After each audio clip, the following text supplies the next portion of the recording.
everyone, and welcome to Vampire the Masquerade, the Transylvania Chronicles, here on Dork Tales. I am your storyteller for the night, Kelly. I'm using he and him as my pronouns, and folks, I am very excited to be beginning 800 Nights of Darkness. We're going to be starting in just a minute. Before we do, we should meet our cast. Let's start with the newest vampire, the person who's never played this game before, Robin. Hello. I'm Robin. I use she, her pronouns, and I am very excited to be starting this game. I'm playing Tereza Dinescu, our Zamisi of the group. It's true. Next to you, we've got Chris. Hello, I'm Chris. I go by Blogg in the chat. Oh wow, it's hard to talk with these.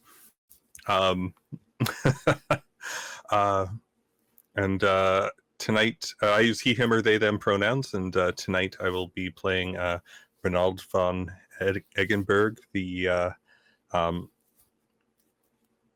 fallen priest La Sombra. Perfect. And you swapped out to La Sombra, which we're very, very happy about. Down beneath you, we've got Kal. Hello, everyone. My name is Kal. Better point the microphone towards me. Yeah, I use he, him pronouns. I am Neo Kal in the chat, and I am playing Bastien. And I'm excited to meet all of you in character. Nice. And finally, down to Jen. Hey, my name is Jen, and yes, it's very hard to talk in these fangs, but we're going to muscle on through so I can get used to them. And I am playing Alëna Fyodorov, the gangrel, the wild witch woman gangrel. And I just want to make a comment because somebody mentioned on YouTube, yes, the correct way of saying her last name would be would have an A at the end of it. But she gave this name to herself, so she didn't care. She didn't care. But, we both use she, her pronouns. Beautiful. She also doesn't care about those, so. All right. And I'd like everybody who's watching this live to take a look at the screen real quick, because there's someone else who really cares about this, and that's our graphic designer, Michael. As we move into our final frames for episode 1, check out these overlays. All right, we are ready to go. As soon as I do a quick thank you of our, I guess Domator, our sponsor for the night, Bookwyrm Games. Bookwyrm Games is your place to go for any number of dice, including the fabulous World of Darkness inspired gemstone sets that they have right now. In fact, Robin, do you have one of those in front of you right now? I do, actually. I Can you happen show to have the Bloodstone dice that you got for Christmas up to the camera? Oof, let's fit them all in my hands. I'm gonna stand up for this. They are so pretty. They're so gorgeous. And just like, oh, listen to that. The music. Oh, of they the sound so night. good. The music of the night.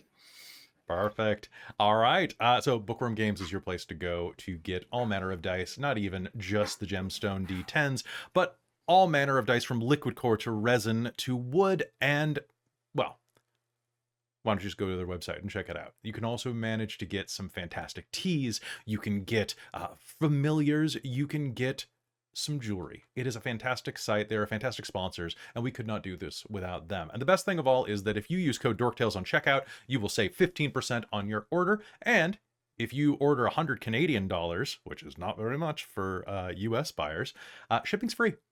So go check out bookwyrmgames.com. Support them like they support us. We couldn't do it without you, Bookwyrm Games. And with that, a couple of things before we begin. I do want to remind everybody that tonight we are using Vampire the Masquerade Dark Ages Revised, Dark Ages V20, DA20, DV20.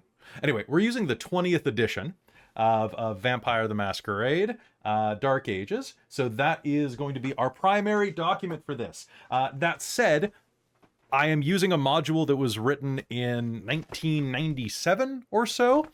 So as I am going through this, there may be things that are slightly incongruent, and I've worked to fix them as I go, but you never know when you're going to be caught off guard by that.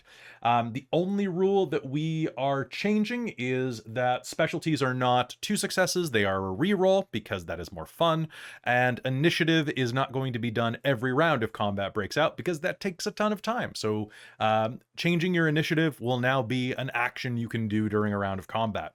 Besides that, we are going to be following the book as closely as we can. And does anybody have any questions mechanically before we begin? Oh, so many, but I look forward to figuring this out because this is my first time playing. Yeah. Nice. So that said, this is a lot of you, I guess about half of your first time playing Vampire using the Dark Ages V20 rules. Okay. So if you have any questions at all, this is a learning experience for you, and this game is meant to be fun. Feel free to ask me in our private chat, or ask me directly if you think it would be something that the chat could benefit from. And viewers at home, if you have any questions, leave them in the chat or in the comments, and we will do our best to answer them. Besides that, I do want to say that this is going to be a pretty dark game that we are getting into. There are a lot of things that may not be suitable for all audiences. So I want to do a content warning right now. Tonight, of course, we'll have scenes of blood, mentions of death. There is also a brief mention of human trafficking and slavery in this episode. It will not be gratuitous, and it is what it is inside of this plot. Beyond that, there, of course, is typical vampire stuff. So if horror is not something that you are particularly in the mood for or capable of handling, take a break. We have plenty of games on the channel that don't deal with these topics, and go check them out. There are a lot of them. Or if this is just something that doesn't suit you tonight, come back later when you're feeling a bit more able to handle this. Our limits are not yours, and we've all worked behind the scenes to make sure that we're comfortable, but your comfort is important to us too. That said, nothing's going to be more than an R rating here, because we are on Twitch and YouTube. So there's a ceiling of what we can do. Does anybody have anything else they want to address before we begin? I get all your hissing out now. All right. Yes. All right, good. All right, you do not blah, blah, blah. Or maybe you do. Who knows? All right. So, all of you are going to be starting with a full blood pool. I'm going to give you that for free. And I guess with that, I think we should probably start 800 Years of Darkness right now. Act 1. The Summoning. Spring. 1198 AD. The winter thaw has just begun to sweep through the Carpathians. The roads are still tight with frost, but there is a trickle of life beginning to flow down those ancient peaks. Each of you, spread across the land, have your part to play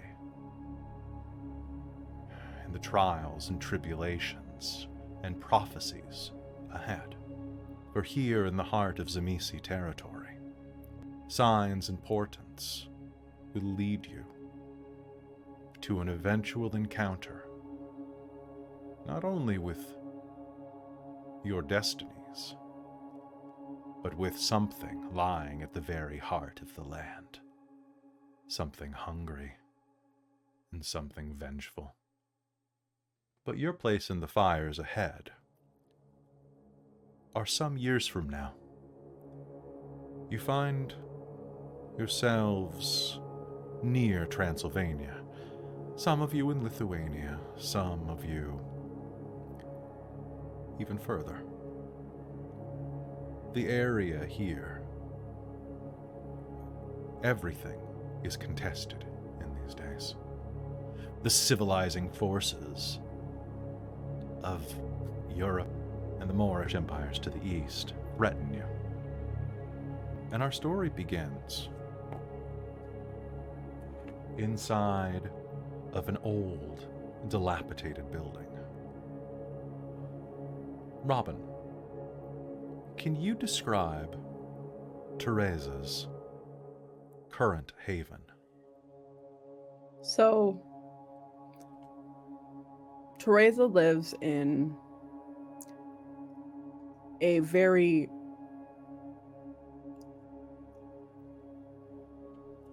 large-ish house, but it's looked like it's not been kept for 20 years. It's has holes in the ceiling, holes in the wall where the harsh winters have taken it down. But there is a very old set of furniture in there, 2 beds, and bare bones of supplies. You awaken this night, having dreamt of something horrid. The sounds of lashes, the sting of an open hand, and the choking sensation of rough, calloused palms on parts of your body, your throat, and elsewhere. Your eyes open with a snap as the sun dips beyond the horizon, and you notice immediately that there is someone in your room. Your nostrils flare, and you immediately take in the scent of your servant, Clara.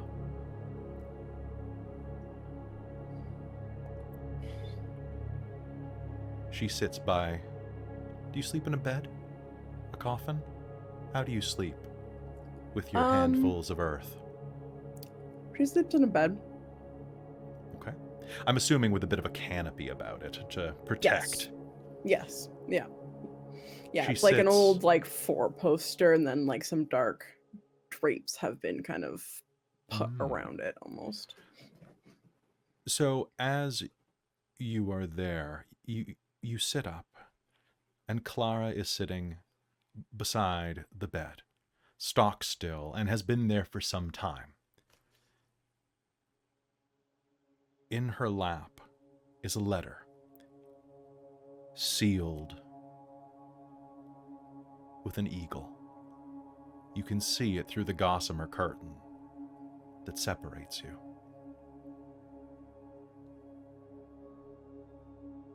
What does Tereza look like? So, Tereza is she's about 5'7" tall. That's what she was when she was young. She stood about 5'7" tall. Right now, she has a slight hunch to her shoulders, so she's probably lost a few inches just in her posture from years of hardship. She has wrinkles and lines on her face that match dark brown eyes, and her hair is mostly black, but parts of it in the front especially have gone this, and throughout her hair is this stark white lines. She's fairly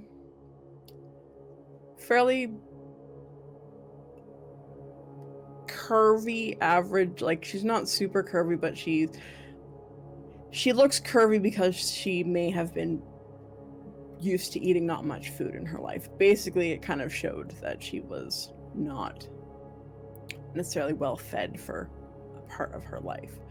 But she shows age. She has wrinkles on her hands, and through all that, her eyes behind that are incredible intelligence and wiseness to her. She is a smart woman that she may look old, but there is a fire behind those eyes as well. And what does your servant look like? Clara. So, Clara is. She is also.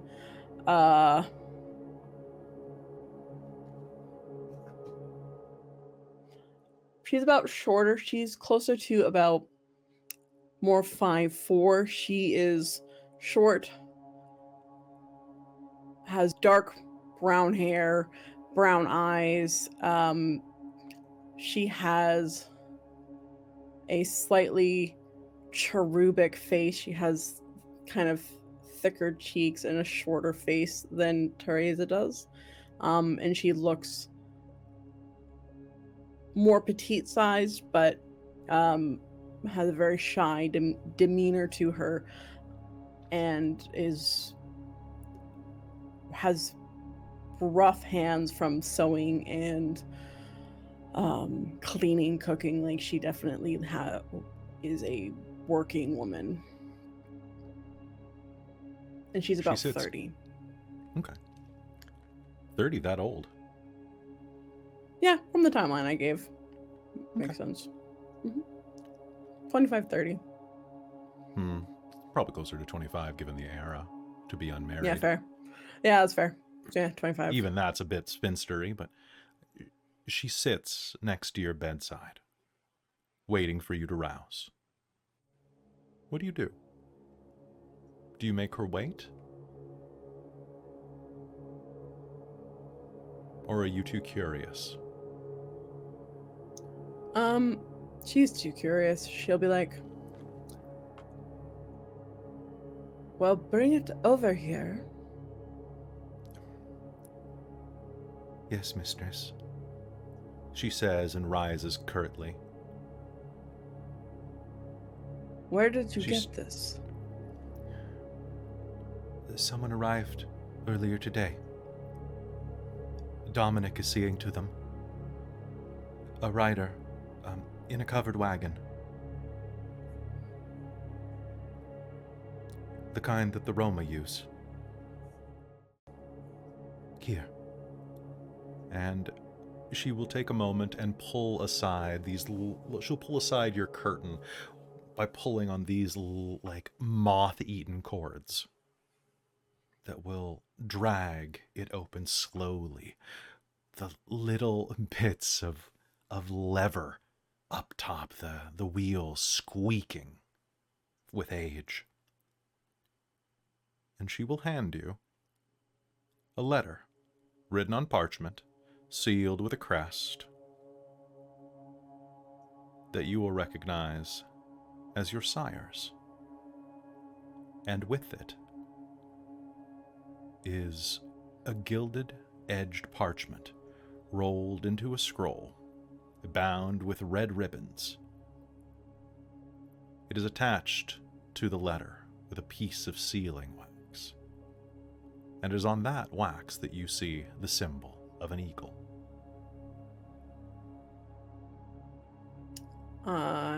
She'll read her sire's letter first. Okay, you crack his seal, and we switch. Rainald, you have risen and begun your duties. How do you begin your night? What city is it that you find yourself in now? In the basement of this old church. It's just an old kind of rundown place, just on the outskirts of, I'm not sure if I'm pronouncing this correctly, Estragon? Close enough. It's just near Budapest. There is a slide. As you sit in the confessional, a shaking hand opens it.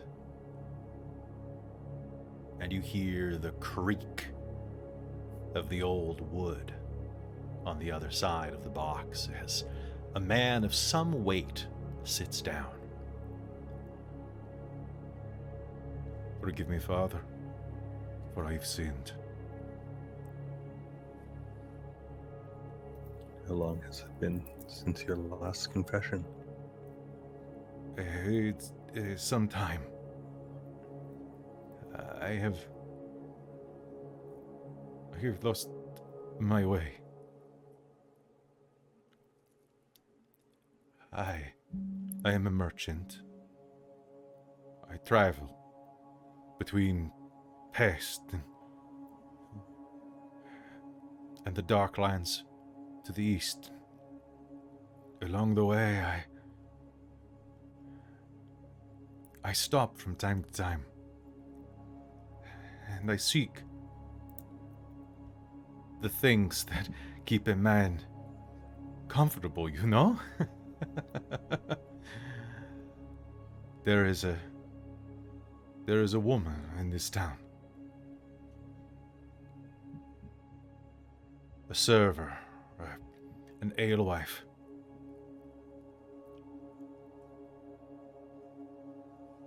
We enjoyed each other's company.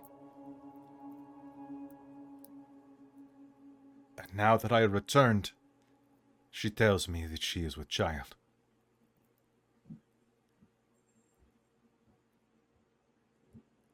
But I am already married. What do you intend to do? One of my friends told me that there is someone in this town that will sell a tincture. A tincture? A potion that will solve this problem.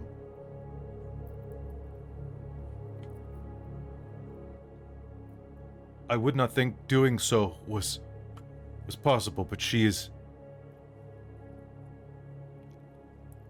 not a Christian, like you or I. The baby is tainted.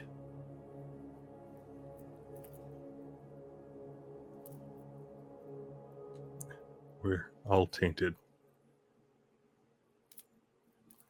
Did you come here to ask for forgiveness for the sin of betting another woman outside of your marriage, or for what you're about to do?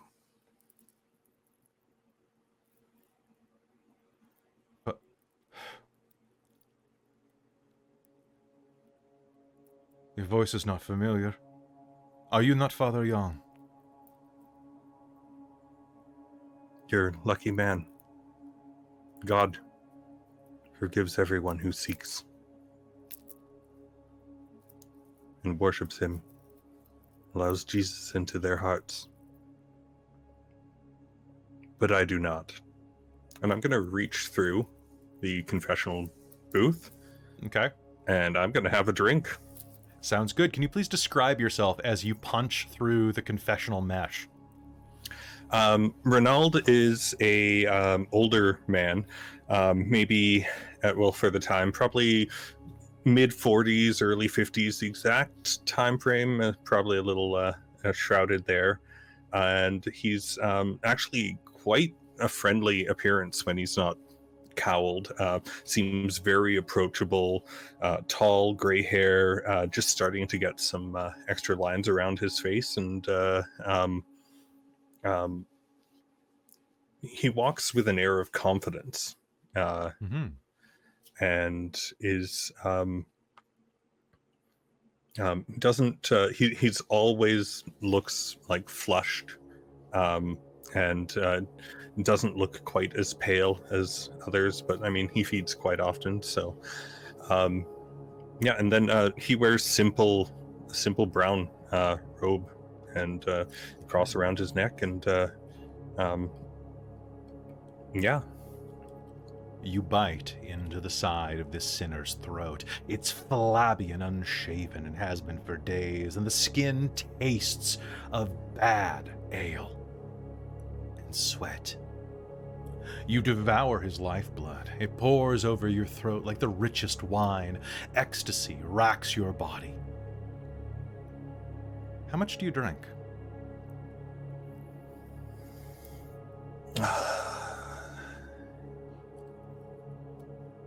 Just a few. Just a few? Just a few. Not. He will I want him to feel this. when he... He will swoon and faint in your arms. And a moment later, you will hear a noise. A knock on the edge of the confessional. Is everything all right in there? My master, you hear Felix, one of your ghoul's voices. Just having a little breakfast. There's no one else in the church right now, master. We've managed to dig a grave for the offending priest. Good. I'll be out shortly to give him his last rites. Of course. We chose a spot near the apple tree, thinking it would be fitting, given his sins. You do have a good sense of humor, Felix. Thank you, master. While we were doing so, someone... Forgive my impudence at interrupting your meal, but someone has delivered a letter for you. Oh, what's it say? If I may, I can read it for you. It's Please from do. Mistress Lisetta. Oh, here, give it here. Do you open up the confessional? Yeah. You are going to take a piece of parchment that is sealed with your sire's stamp, and attached to it is a rolled letter with gilded edges and the mark of an eagle. And as you claim them and break the seal, we are going to shift again, this time to a forest. Jen, I need you to describe the scene that is happening right now. You are in a forest clearing. Blood is everywhere. The rite was a success. You are alone? What is in front of you? Describe the gore. Describe the prayer that was answered by... Well, tell us of the prayer.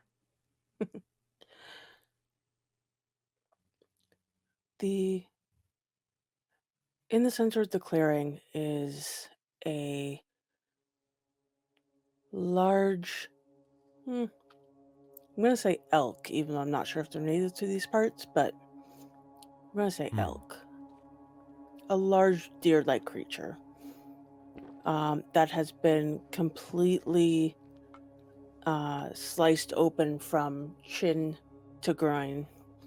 All of the entrails are out, and Alëna's hands are coated in blood from both the act of killing and the subsequent blessing of this elk to Velas in order to in order for a group of hunters to succeed. They have offered me trade to do this for them. They have been not having much luck lately, and they wished for the god of the hunt to bless them. Describe Alëna and how she looks there covered in gore. She's on the younger side. She's probably late teens, early 20s tops. And she's got this, well, right now she's mostly covered in blood and gore. But beneath that, you can see streaks of dirt and a kind of ruddy complexion. She lives in this forest and is as much a part of it as it is a part of her. She's on the slim side. She's not particularly tall, probably about 5'2", 5'3" at this point, and she's not wearing her fur mantle right now because when the blood gets in it, it gets really matted and it's hard to clean. So she has set that to one side. But she's wearing a sleeveless jerkin that is leather made from. She's made every item that she wears, and it's sleeveless, so the gore goes all the way up to her shoulders and across her chest, and she's like brushed it over her face as well. But then she also has her hair is obscuring some interesting bumps on her head that look like they could be buns of some variety. And her cat eye pupils glint in the moonlight as it streams through the trees. Perfect. Are the hunters here, or are you doing this on behalf of them while they are away? I'm doing this on behalf of them while they're away. I learned very early that the mortals don't like to watch this. Okay. Can you make me a perception and alertness roll at a difficulty of 5? You know these woods very well. Absolutely.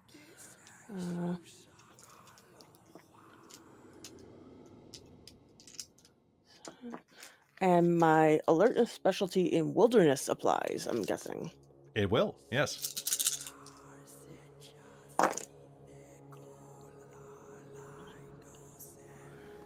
That's three successes because I have 1. In the distance, you smell it before you hear it. Horseflesh and sweat. And then the creak of a wagon wheel in the distance along the road that is probably a quarter of a mile away from you. You hear this as you're working on the ritual. It's not uncommon, although it is fairly late at night, for such travel to take place here. But you note that the smell remains, that the creaking of the wheels does not pass. And a few minutes later, you hear the sound of some cracking branches as someone is walking through the woods toward you. They don't appear like they're trying to be stealthy. Okay. I'm still going to attempt to melt back into the shadow of the trees. Sure. Because worst case, this is a new meal that I can have because the elk is for Velas, so. Mm-hmm. Make me a dexterity and stealth roll at a difficulty of 5 as well. The darkness will aid you. Yay.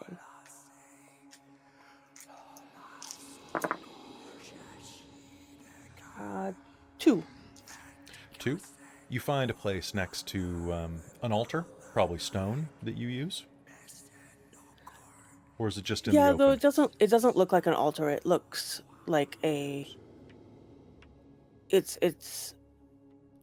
homemade, so it's basically just a stone shelf. Okay. So, as you hide, you will see the light of a torch making its way through. And then a thin man of about 30, dark features, very ruddy complexion, makes his way through the woods. A long hunting knife dangles at his waist, sheathed, and he has in one hand a letter and scroll, the other the torch. At his hip, a crossbow bounces off a thong, wrapped around his shoulder, and as he approaches the clearing with the gore, he sniffs the air and he speaks in accented Romanian. Hello. I'm seeking the one known as Alëna. I mean you no harm. Do I pray- recognize him at all? You do not. I am a servant of one who knows you well. I would like to stealth up behind him. Okay, make me a dex I and was stealth going- roll at I was going to tackle him, but maybe he has something worthwhile. Okay. Oh, he actually is pretty perceptive. So give me that at difficulty 6. 3. 3. Okay. You are going to stealth up behind him, and as you creep through the brush, you do so very stealthily. But as you are approaching, you see that he kind of angles himself half toward you, as if he may have heard something. His head tilts ever so slightly. I have a delivery from Mistress Valeska.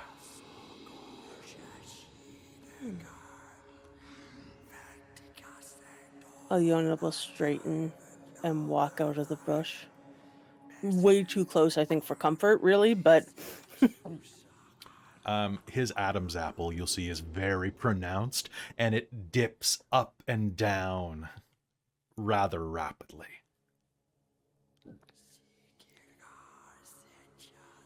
I have been told that you may require me to read this for you. yes. Read. Happily. He cracks the edge of the letter. You recognize the symbol, at least, of your sire, and another of an eagle. Who needs reading? And we cut again. It is a fairly bawdy night at this small roadside tavern. People are enjoying themselves and drinking as a fire crackles in the distance, and one portly man who fancies himself a bard is plucking on a lute to sounds of, well, to no accompanying sounds, and mostly people ignoring him. And in the corner of the room is a strangely dressed man. Pale, with sallow eyes, some avoid him, thinking him perhaps ill, and others just find his dress somewhat odd. In the corner bastion, you listen and watch the dozen or so farmers and merchants that have stopped here for the night. And what do you look like, and what are you doing? Bastion's about 5'7". Not any dirtier or unseemly than any of the farmers or serfs in the tavern. Maybe a little bit out of place, given the jester outfit that he bears. Looks a bit malnourished. Sunken eyes. They're kind of like a yellowy hazel. And he's keeping to himself in a corner, a dark corner, just watching, listening. And if there's anyone of any interest, he would relocate. And You were looking this well-dressed man, you said? He's dressed like a bard, actually similarly, like, vibrantly to the way that you are dressed. He's incredibly portly. He is perhaps one of the fattest men you have ever seen, straining at his clothes, which are, they are bright garish yellows and reds.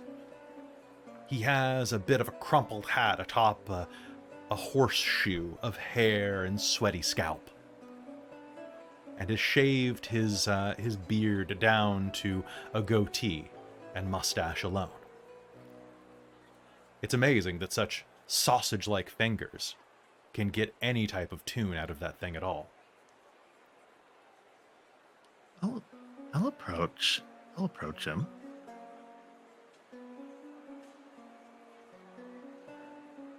Are you a troubadour as well? Some people call me troubadour. I'm more of an actor myself. Tell me, how is it that you've come to such exquisitely plump sizes?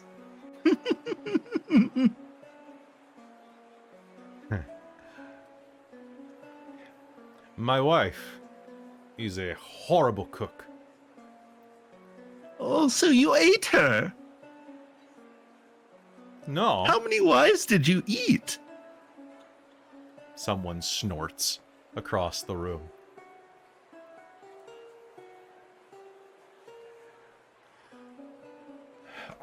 I do no such thing. What He stops playing. How dare you? Well, quite simply. I just open my mouth and it comes out. I have half a mind to break these catguts over your head. Oh, except it's so expensive to replace them, isn't it? And besides, if you had a half a mind for that, then there'd be nothing left. Can you make me... That's beautiful. Can you make me a charisma plus... Ooh, what would be a good... Because the crowd has turned and is starting to watch you as you were saying this. Let's say that's... give me a charisma and... Ooh, leadership, subterfuge, empathy. Either one, any of those would work. Or performance. Ooh. Subterfuge and performance a 3. All right, so give me performance. Let's say this is your stand-up routine. This is your type 5.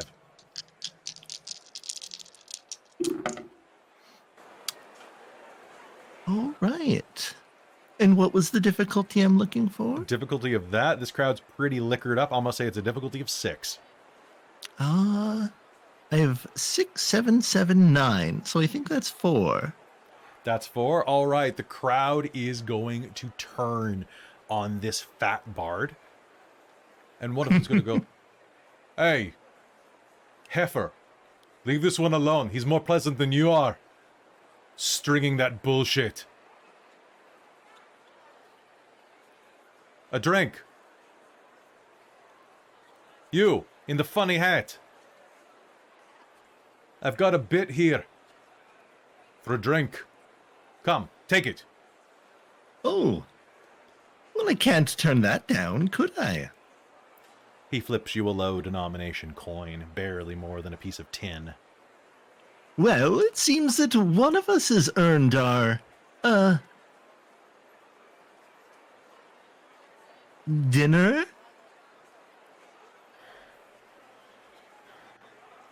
You can go to hell.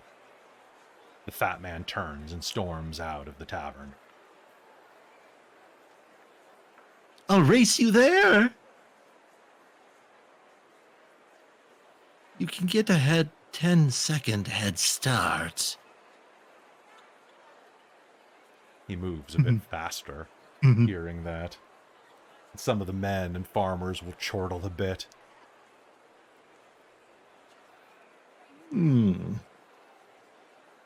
Oh. Well, I am curious. Oh. No, I have to stay on track. Right, I was distracted. The fire was telling me something. Isn't that right? As you look at the fire, your table is now occupied, you realize. Out of the corner of your eye, you see a man sitting in the chair opposite from the one that you had been sitting in. He is tall and handsome. with golden hair.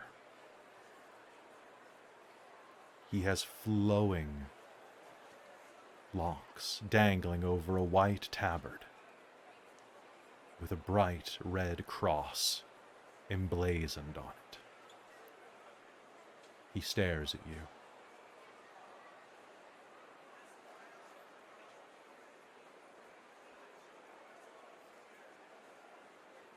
I engage in a staring contest with him. Can I ask you a question, Bastien? What color are your father's eyes in your dreams?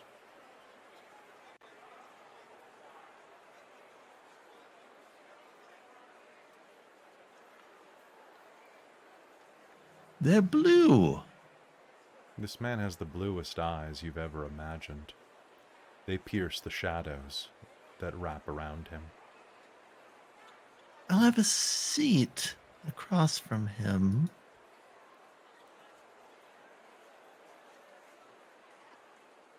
He turns slowly and looks at you.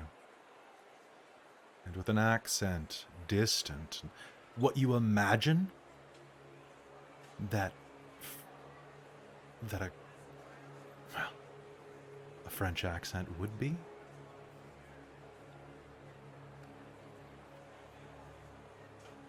Did that make you proud? To scare off such a waste of a man?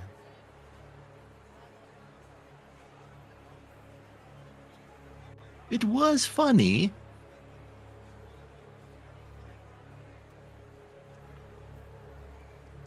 God is watching you, Bastien. And so are you, aren't you? Yes.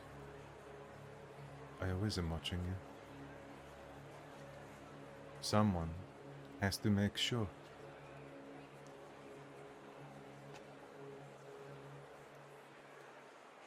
That you fulfill your destiny. And what do you know of destiny? You know my name? You art thou,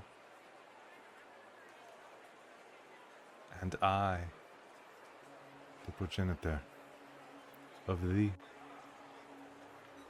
You are the destiny of my bloodline, as I left you with your mother, as I traveled to the edge of the world. Fight back the heathens and reclaim the land of God. Are you suggesting that you are familiar with my mother? We all are guilty of sin. And that she was mine.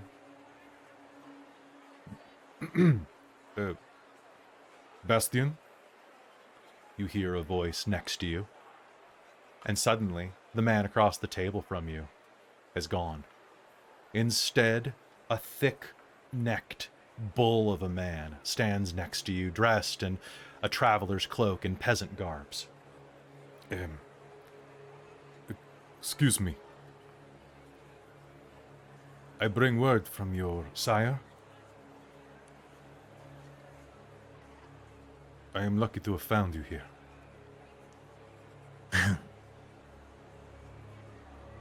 Just a single word.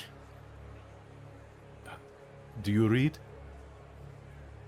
Oh, people are always so surprised when they find out Bastien knows how to read. Yes, I can read. My liege. And he will pass you a parchment marked with the seal of Adrojai. Your sire, and a scroll attached to it with the stamp of an eagle. Do you open it? I can make sure that there are no looky-loos. This man makes a much better door than a window. And as you crack the seal, each of you will receive a version of this missive. My child, it is my wish that you join me at the market square close by the stocks in the castle district of Budapest on the 10th hour of the evening of the 15th day of April, the year of our Lord, 1198. There you shall be introduced to an ally of mine who wishes to become your patron. Your future might be assured should you agree to this patron's offer. Further, it would please me greatly for you to accept, as I have already accepted for you, pending your agreement. Do not fail me, but come at once. The bearer of this letter is a trusted servant, and will arrange transportation for you. Your sire. The gilded-edged parchment, marked with the red sealing wax, has other message for you. As you unroll it, it says the following. Though I am unacquainted with you, I feel that we share a bond through your sires, who are my allies. As you are the dutiful childer of your sires, I request that you meet with me in the market square near the stocks in the castle district of Budapest on the 15th day of April this year in the 10th hour of night. I would like to put before you a proposition that may lead to great gains for each of you and closer alliances among us. If you wish to hear more, attend me on the date specified. I hope to become your patron. Each of you, in time, look at the letter before you. Surely enough, there is someone that stands there, waiting to take you. Bastien, the thick man, Ionis. Alëna, the man in the woods, Adam. Rainald, a nearsighted man with a tonsure named Bowler. And Tereza, a handsome man with a patchy beard named Nikolia. Each of them waits to take you with a covered wagon to safely transport you to Budapest. Should you wish to make the date of April 15th, you must leave soon. Do you do so? Let's start at the top and work our way down. Tereza, do you go? Yes, she will quickly gather Dominic and Clara and get their stuff ready for a few days' journey, and she will, with haste, get that. She will also call her Corvid companion as well. Okay. Polnock. And Polnock. we'll have him follow. Rainald, do you go? Absolutely, with haste. Gather Carl and Felix together, and I'll have them wait at a tavern or something. Just stay out of the way while the adults are talking. Bastien?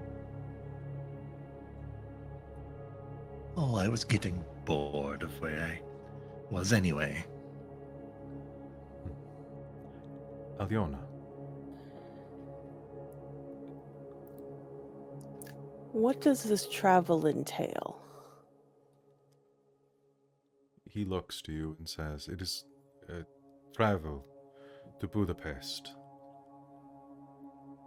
where you will meet with a potential patron and your... No. The end is not my concern. I possess a wagon to transport you. so that you may sleep during the day in comfort.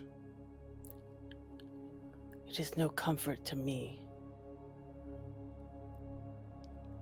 I could provide you with a horse.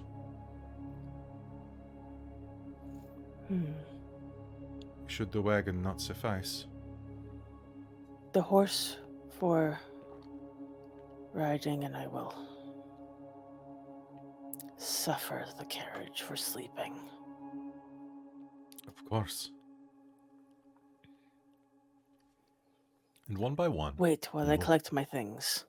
Of course, of course. And one by one, you will make the passage to Budapest. Now, there is one minor thing that I wish to amend. For Tereza, when you read the letter, there was a slight difference in the sire's letter. And those of you who it was not your sire, then it says, your friend. But in yours, Tereza, it said, you will meet a friend of mine. I look forward to seeing you again. So you will be meeting your patron and not your sire. He will not be in attendance, Tereza. Okay. Everyone else Sounds will have great. their sire or friend / personal patron. Adoptive sire in many ways. And also Tereza will make sure that the thing that she's leaving behind will be okay for her absence. You would think so. Mm-hmm. It is a travel for Rainald. It is only a few days. For the rest of you, it is significantly longer. It is as comfortable as it can be. Although at several times, Alëna, the carriage's wheel requires replacing after you sleep. Something in the carriage seems ill-suited. That's fair, because I'm also ill-suited to being in a cage. At one point, your horse even throws a shoe. But you make it. In fact, all of you do. Across the vast plains and the mountains, down to Pest. And it is there that we find you on the 15th of April. Pest looms in the distance, and as you awaken that night, you find that the sun has just recently set. You find yourself in a copse of trees, your wagon's ringed inside of what would have been shading you during the day. And as you arrive to consciousness, roll your humanity real quick, and let's see what you get to see who awakens first. 2 successes for Tereza. Do two one as well. subtract? Yes, 1 subtract. 1 subtract, and 10s are nothing? 10, just give me flat. No rerolls. 1 success for me. Okay. 2 for me. Okay. Ooh, and Bastien with the 3. Bastien, you will awaken first. There's the sound of a crackling fire outside, and the sound of a little bit of discussion and laughter.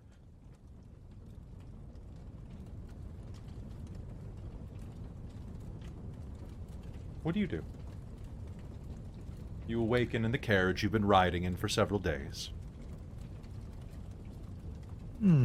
What do I see out of the carriage? Well, you see 3 other wagons circled around. There are 4 men sitting around a campfire, sharing a jug of wine.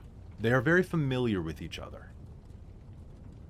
Oh, By 2 of the wagons, you will see one of them has a cherubic-faced woman that is collecting collecting various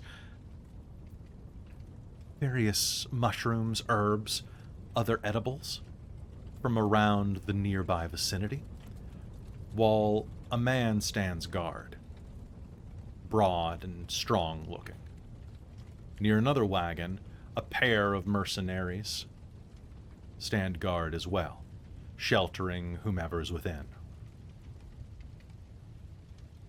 And the other wagons aren't guarded? It doesn't appear so. Well,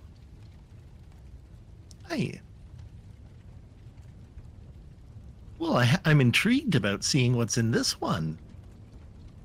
Going to be one with the shadows and peek into the well-guarded wagon. Okay. Calling your obfuscate about you, you will sneak across and push open the edge of the covered wagon. There's no one paying attention anyway, so it's easy for you to head inside. As you look there, wrapped up in cloth to protect him, you see that there is a sleeping Cainite. What does he look like? Let's see his face. Pulling back some of the cloth, he is a priest of grayed hair. Advanced, well, a strong middle age, we'll say. Oh. I'll brush a hand along his cheek and go, oh, poor thing, still asleep. So by saying that, I believe that's going to break obfuscate. So I want Chris. Can you do me a favor, my friend? I'm just What going am to I rolling for you? Make me a I believe it's a willpower roll. Is it Oh, willpower roll or humanity roll to awaken at the point of danger? Do you remember off the top of your head? Because it's I do different not. between systems. Yeah, I did not look that up for this system. I know, right? I'm used to it for Requiem. Make me a humanity roll. Humanity. Damn, I was going to say, hope it's willpower. I think it's willpower for. You think it's waking up. willpower? Then roll willpower. Go to sleep, little one. You need not I'm wrong, worry. I'm wrong. You're in the safe hands of Bastien. 4. You are going to feel someone touching your cheek, and your eyes are going to snap open.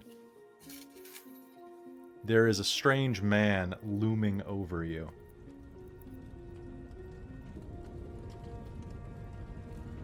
Oh, sleepyhead. Don't worry. Bastien made sure that nobody disturbed you while you were deep in slumber. I'm going to try and use Dominate and say leave. Okay, let's do it. So, what you are going to do, let's roll for it. Dominate 1. First off, is Bastien lower generation than 9? He sure is. It does nothing. All right, so he's going to look up at you and with a commanding voice is going to say, Leave. he seems very insistent. Of course. And Bastien's going to crawl out of the carriage and leave. Okay. As you do... Sure, go ahead. Oh, I'm going to follow out and just stand by the door of the wagon and just watch him leave. Okay. As he heads out, you will notice that there are 4 such wagons in the center of this circle. Across from you, there's a guard watching.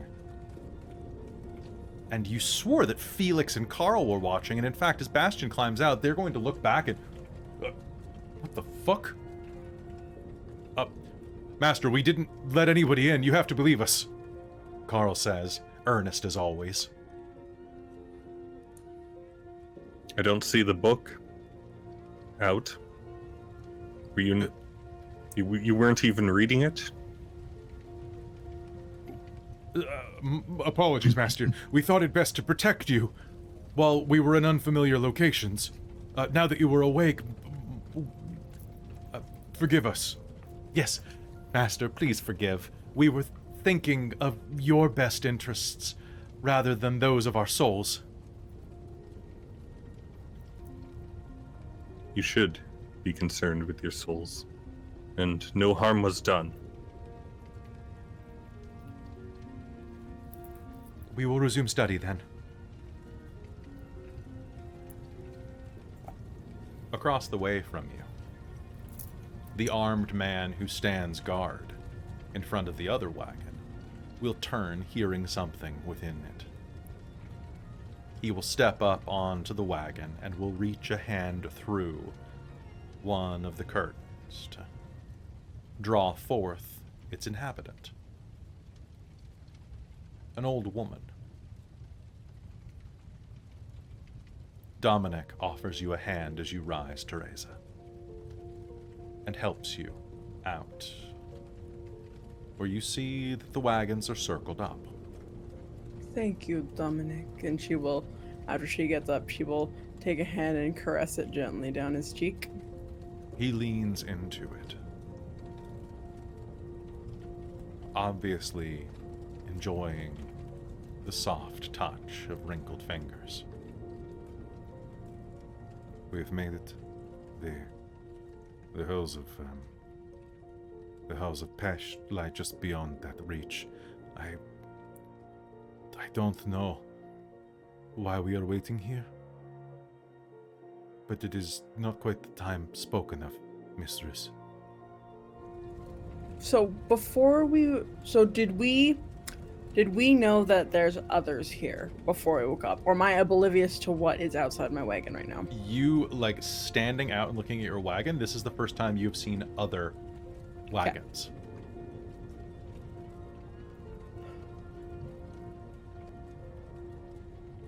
Well, I guess it is time to acquaint myself. And she will brush her hair away, make sure she's pretty, hold up her head in posture. And I would like to,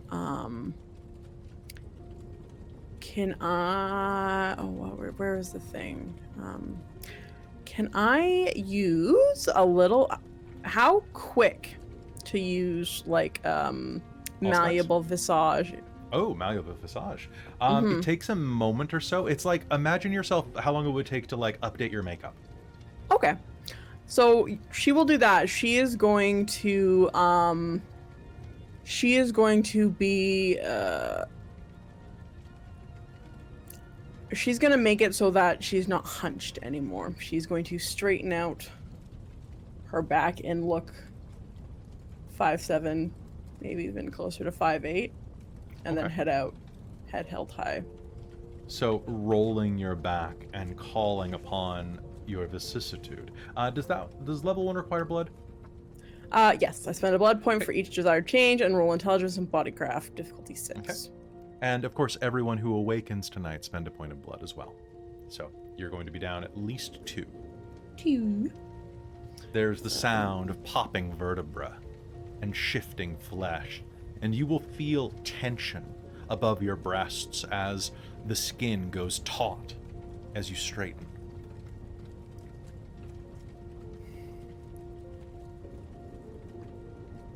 Announce my presence.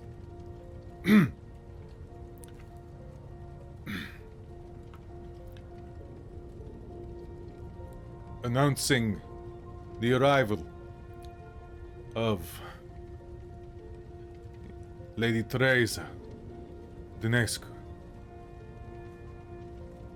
May long she reign. A man calls out from that wagon in deeply accented. What's your native language? What is his native language? Yeah, technically, it would be what was it we decided for Transylvanian? It's the Slavic It's or yes, Romanian? I believe it's either Romanian or Slovan- Slavic. Romanian technically, but it's mostly used for like peasantry. Oh, okay, That's fair. so Slavic then. Slavonic, yeah. So Yeah, he has a Slavonic. Romanian tinted Slavonic Mm-hmm. that he announces it in. And at the sound of his announcement, Alëna, you are going to snap to a wakefulness as well. Excellent. I think that the man accompanying me has learned by now that when I wake up, I burst out of the carriage. So he's not like waiting to help me out or anything. It's like a furious cat that launches herself from the carriage. There's a then sudden shakes. commotion as Bastien is creeping by the fire, and Rainald is lecturing his ghouls, and Tereza is being announced regally, and there's an explosion of manic energy as this feral, auburn-headed girl launches herself out of a carriage. And she shakes.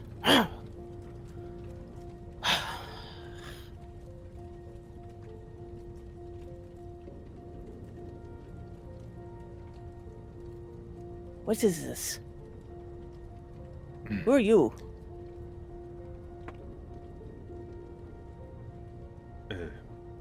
A tree trunk of a man stands up from the fire.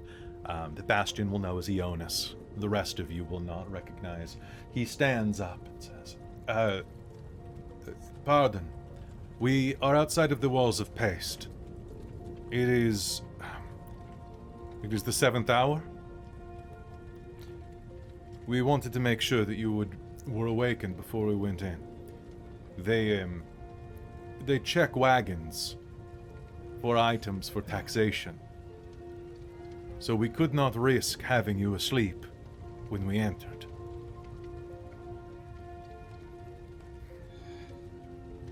From here, you have all been summoned by your sires to meet with a potential patron. From here, you must just walk across the river and make your way to the castle district. We will remain outside, as per the requests of your sires.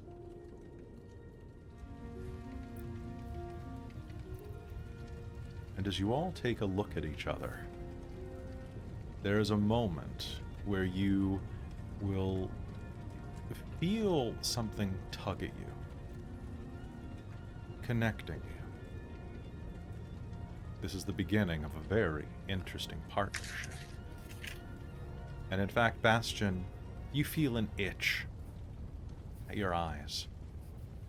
And suddenly, you are going to see a golden, glowing light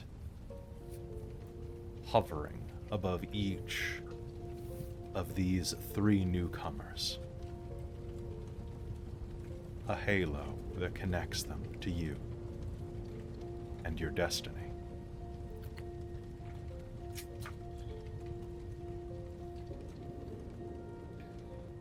Do you introduce yourselves? I will look over. I will give a nod and a bow to the lady, and as well as another nod to this creature that burst out of her thing, but just Okay. smiling and nod. And then I will look over at Bastien and take off my gloves and just say, I believe we got off on the wrong foot. I am Rainald. Well, Rainald, Bastien often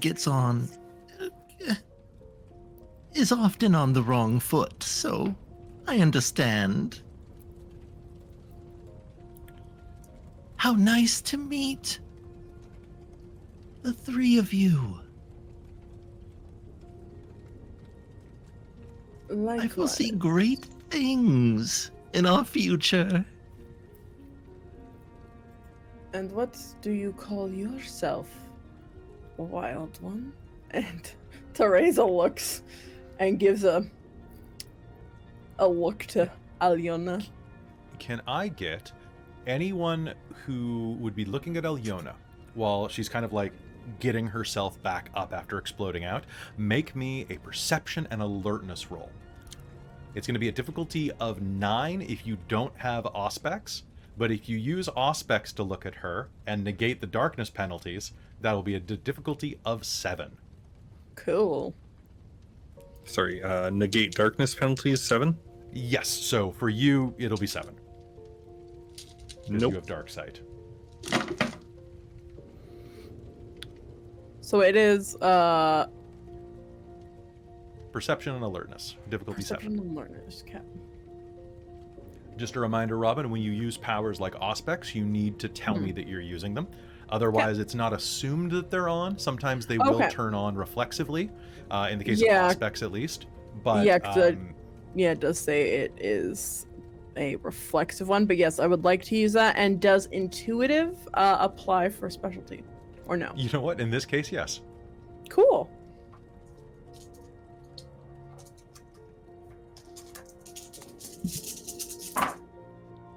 Sorry, 7 you said was the difficulty? Yes. That's 2 successes. As she lifts herself up and brushes herself off, you and Bastien are going to realize that as she adjusts her hair, she has no ears. At least not on the sides of her side of her head. Where normally, normally a woman would have like a lock of hair in front of her ear. She brushes, and there is a flat length of skull there, like merging in to the hair.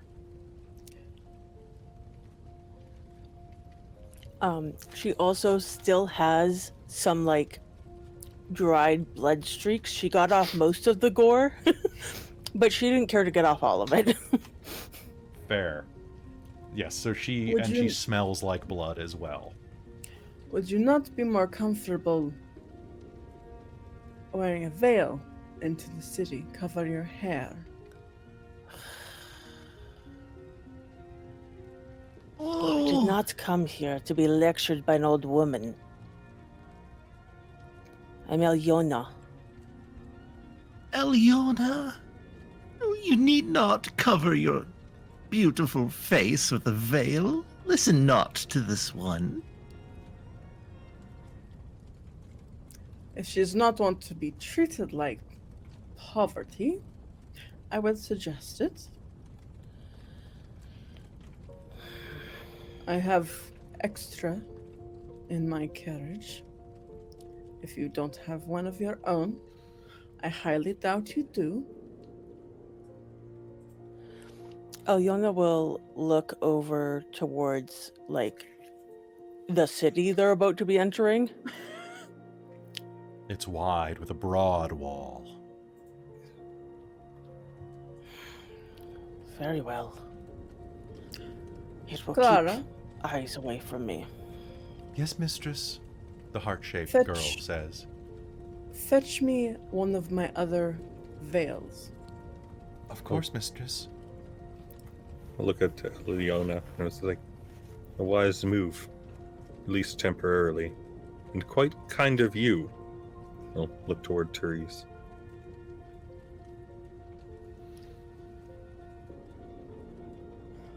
Well, it seems like we're all here for the same offer. Feel like we're not going to be rid of each other anytime soon, so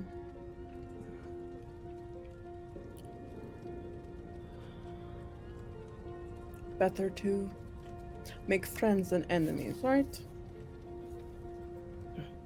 Friends are you more useful? I've never been much good at making friends. Oh, Well, lucky for you, I can- have been. I can tell that we're all going to be great friends. And as he says that,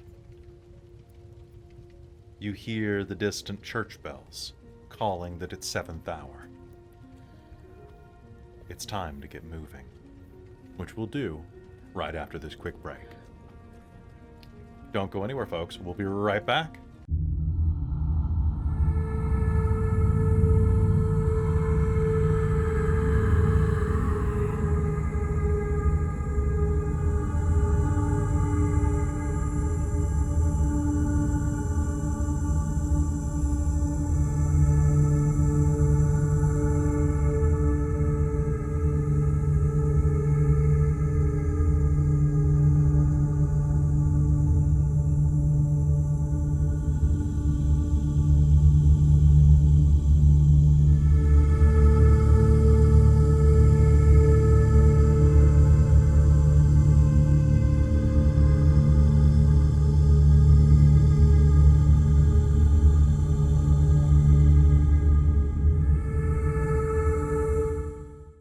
Hey everybody, this is the part of the program where we're going to talk to the chat for a minute. Welcome to game 1.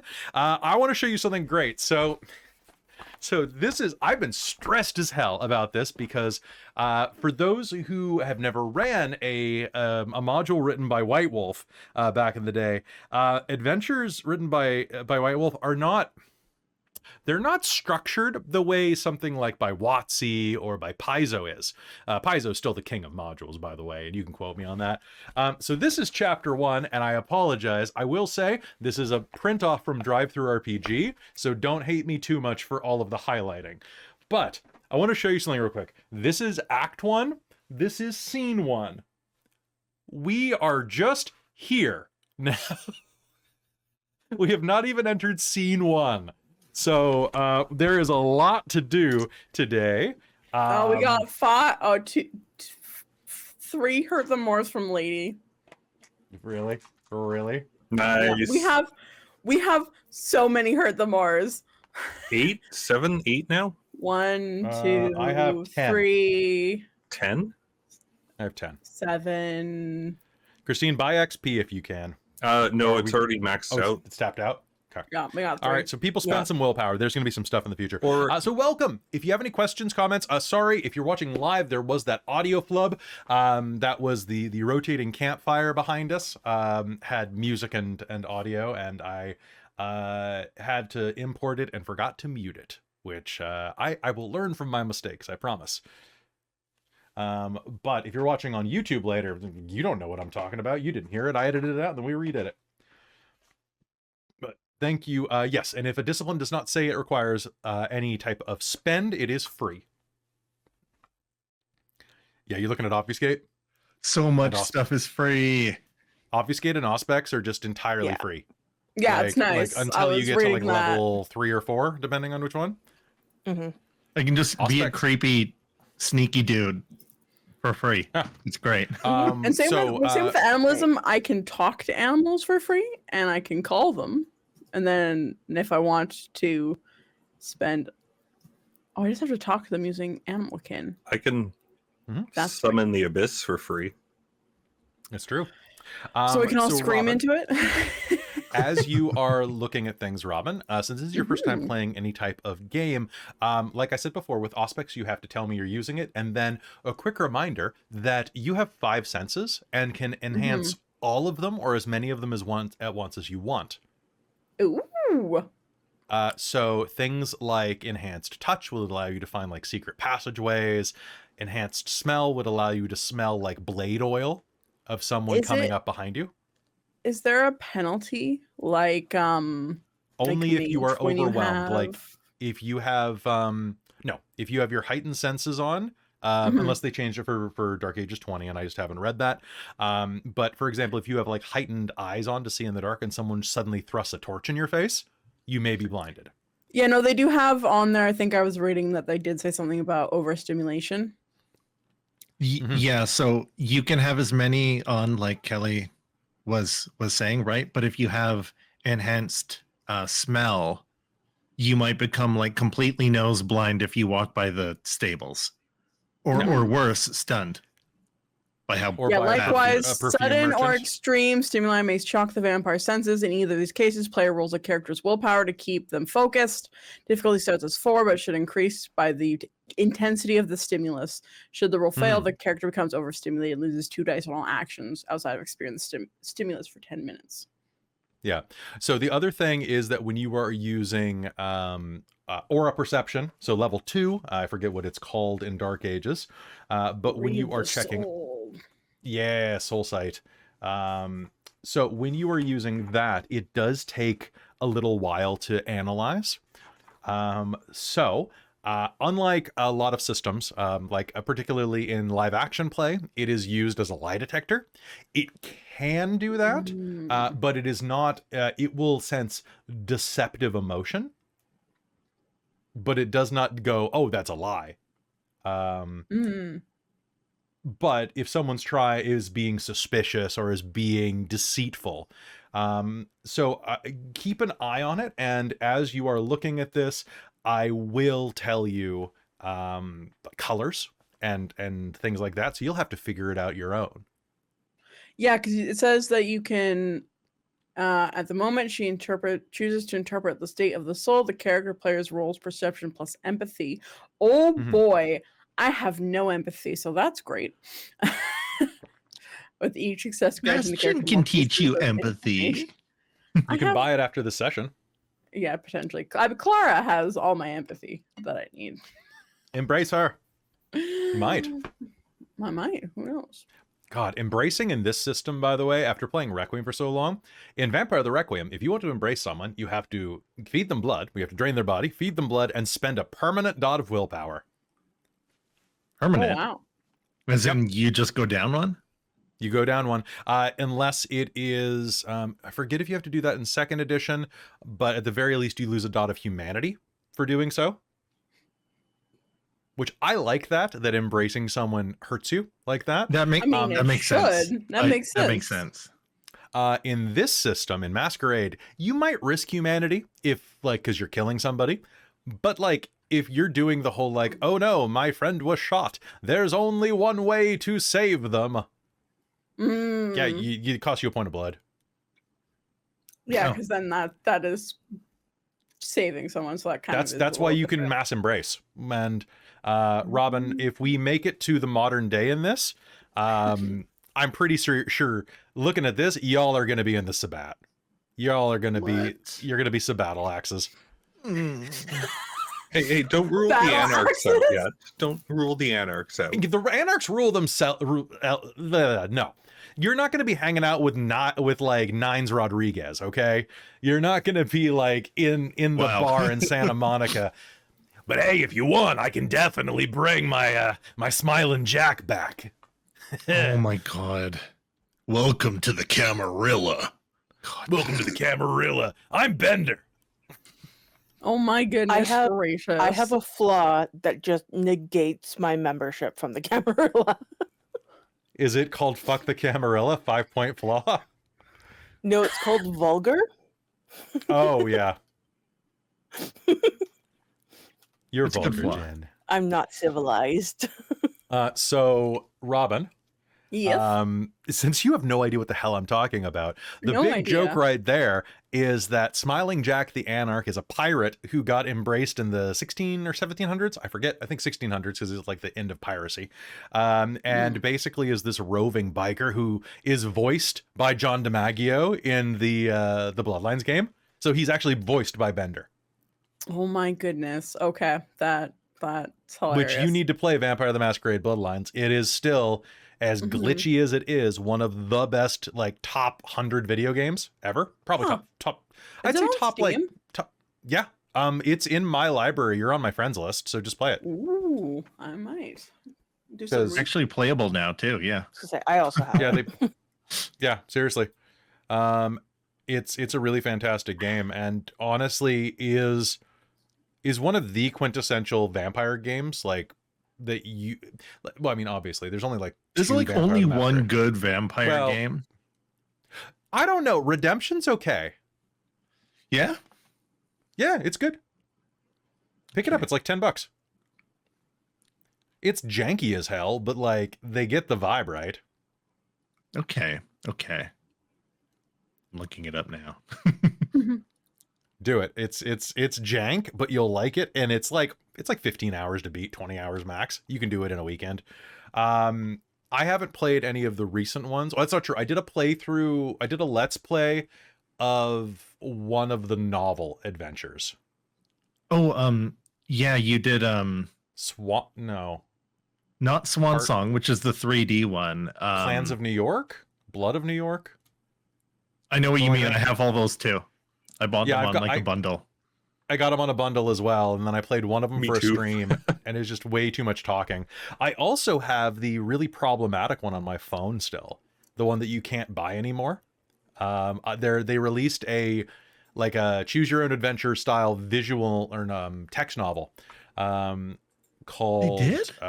Yeah, so it's Mage the Ascension Refuge and Vampire the Masquerade We Eat Blood. And there's some stuff about the guy who wrote the We Eat Blood that is kind of iffy.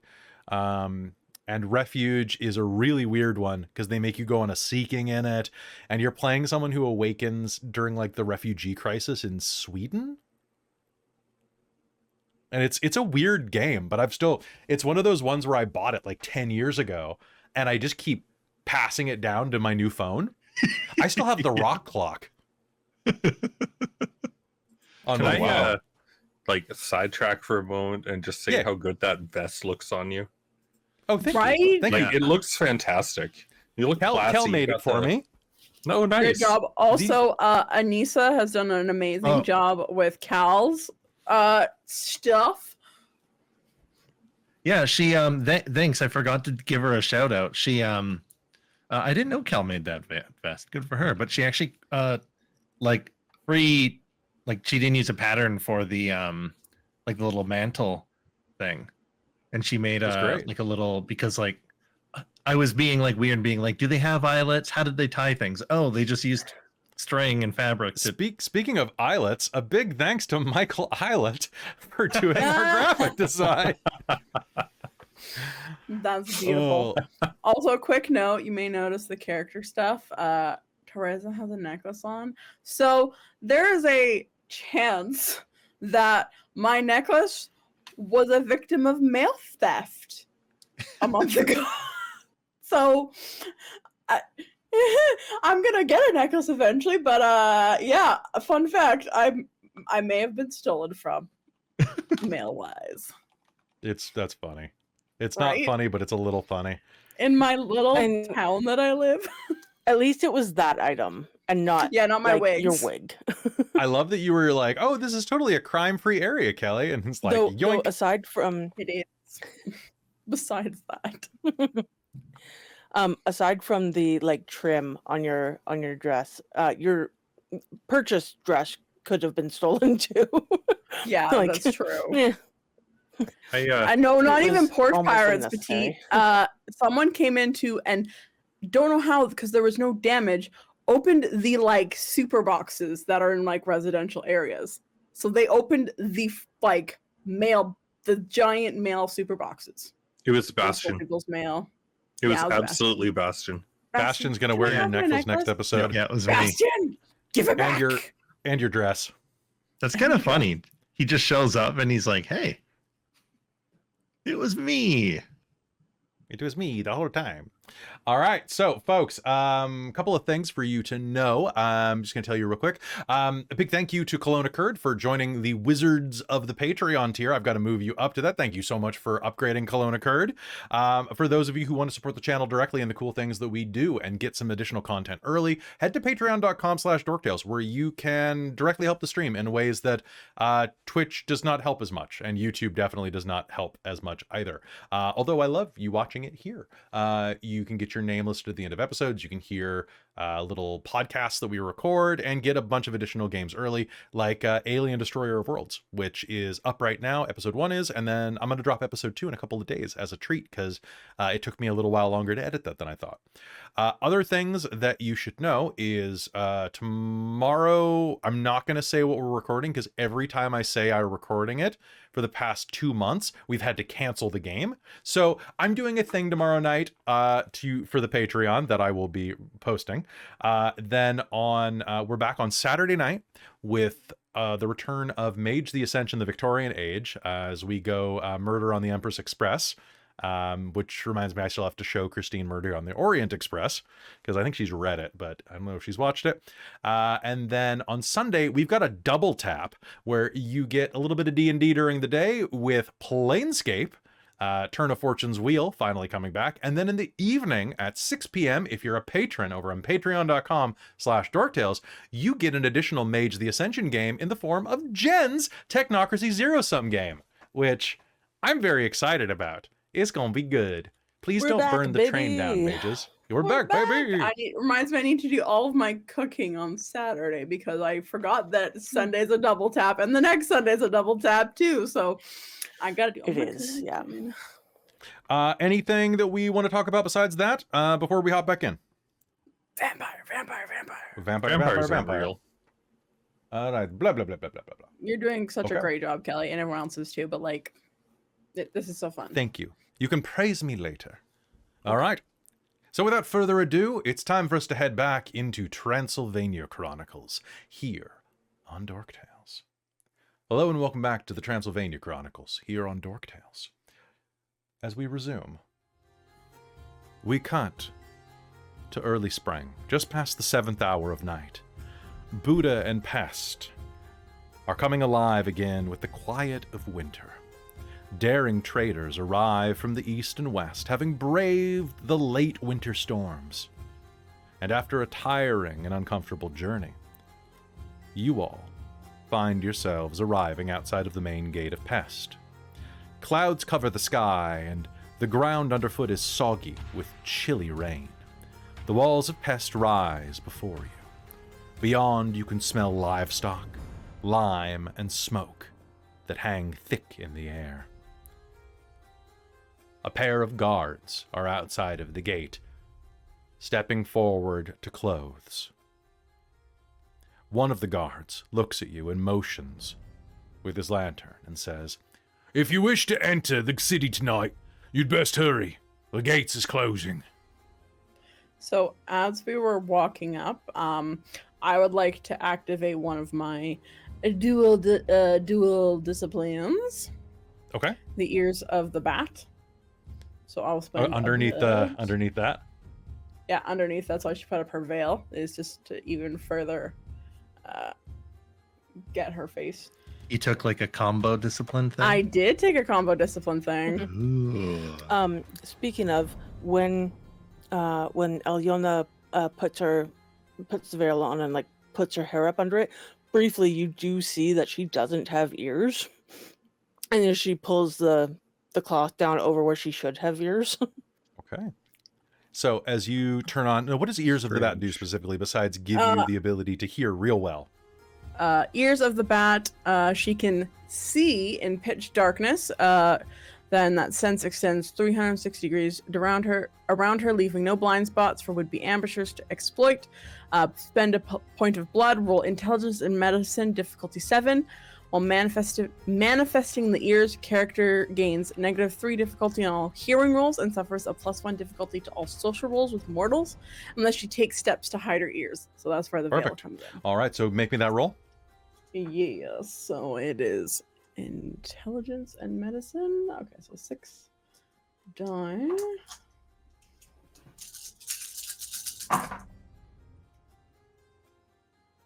That is going to be 2 successes. Okay. You easily grow the ears beneath your veil. And as you approach the gate, this guard says that to you. "So you coming in or not?" God bless. I'll walk in. "Yeah, same to you, brother." All right. Is anyone deciding not to enter the city for some reason? I'm entering, but I'm looking mad about it. That's fair. Tereza will stride in, looking very regal, and these people are beneath her kind of attitude. Absolutely. And as soon as you enter, you will find yourselves, well, just near a cattle market, where young boys and older servants watch lines of livestock. Next to you. Now I have to ask, would you have brought your servants with you, your ghouls, or would you have left them back at the caravan?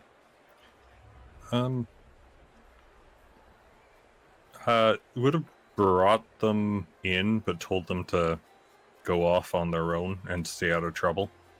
Okay, they will happily do so. Tereza would have left them both behind. Okay. To guard. Sounds good. To guard your things, basically. Yeah, to guard her things. Like, she has her wagon with her belongings and like her dirt, so she's very protective of her sleeping place, especially when she's traveling. So as you are making your way through, you can see that the main road winds west through this market into the core of Pest. And as you enter, the area around you is swarming with people. As you make it through the central market, you can see that there are horses, cattle, and goats all here. There's the squelching sound of shit as people step on cow pies and horse droppings. Many of the workers here are smeared with the stuff, and the place stinks, assaulting your noses. However, as you make your way through, wandering toward where this meeting is to take place, you hear the sound of a small crowd ahead. In the center of the market, there is a bit of a commotion. Tereza, you hear this first. And I guess here they'd be using Romanian, right? Come on, Europe, what's with all the languages? Everyone was speaking... of Eastern Hungary, Romanian. It was Slavonic? Was what we decided common? That was your common language, yeah.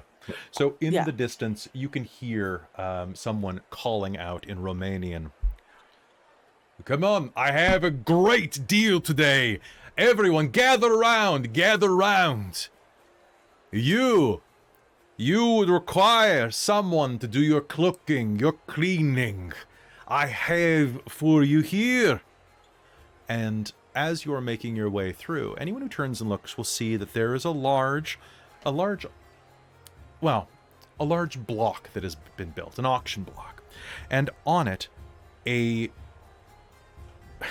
squat, short man of about 5'6" holds a chain linked to the collar of a roughly clad, miserable-looking captive. He forces her to kneel before him, hands bound behind her back. A line of other captives is chained to a large stake driven into the ground nearby, with 2 men standing guard over them. Several people stand before the platform, calling out bids. Torches illuminate the stage, but the crowd beyond is plunged into shadow. Taking a look around, can I get you to do me a favor? Anybody who's investigating the scene can make me a perception plus empathy, streetwise? I'm just gonna not roll. Okay. Remind me what ledger domain is again. Pardon me, not streetwise. Ledger domain would work as well. Perfect. I would love to do that. It's pickpocketing and larceny. Right. Yes. Okay. Mm-hmm. I also would allow alertness, actually. Oh, I would love to do that.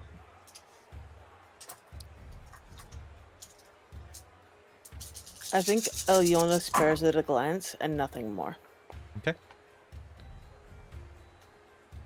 Tereza is going to be very intrigued by that one, for reasons. What's the difficulty? Difficulty on that is going to be 7. Okay.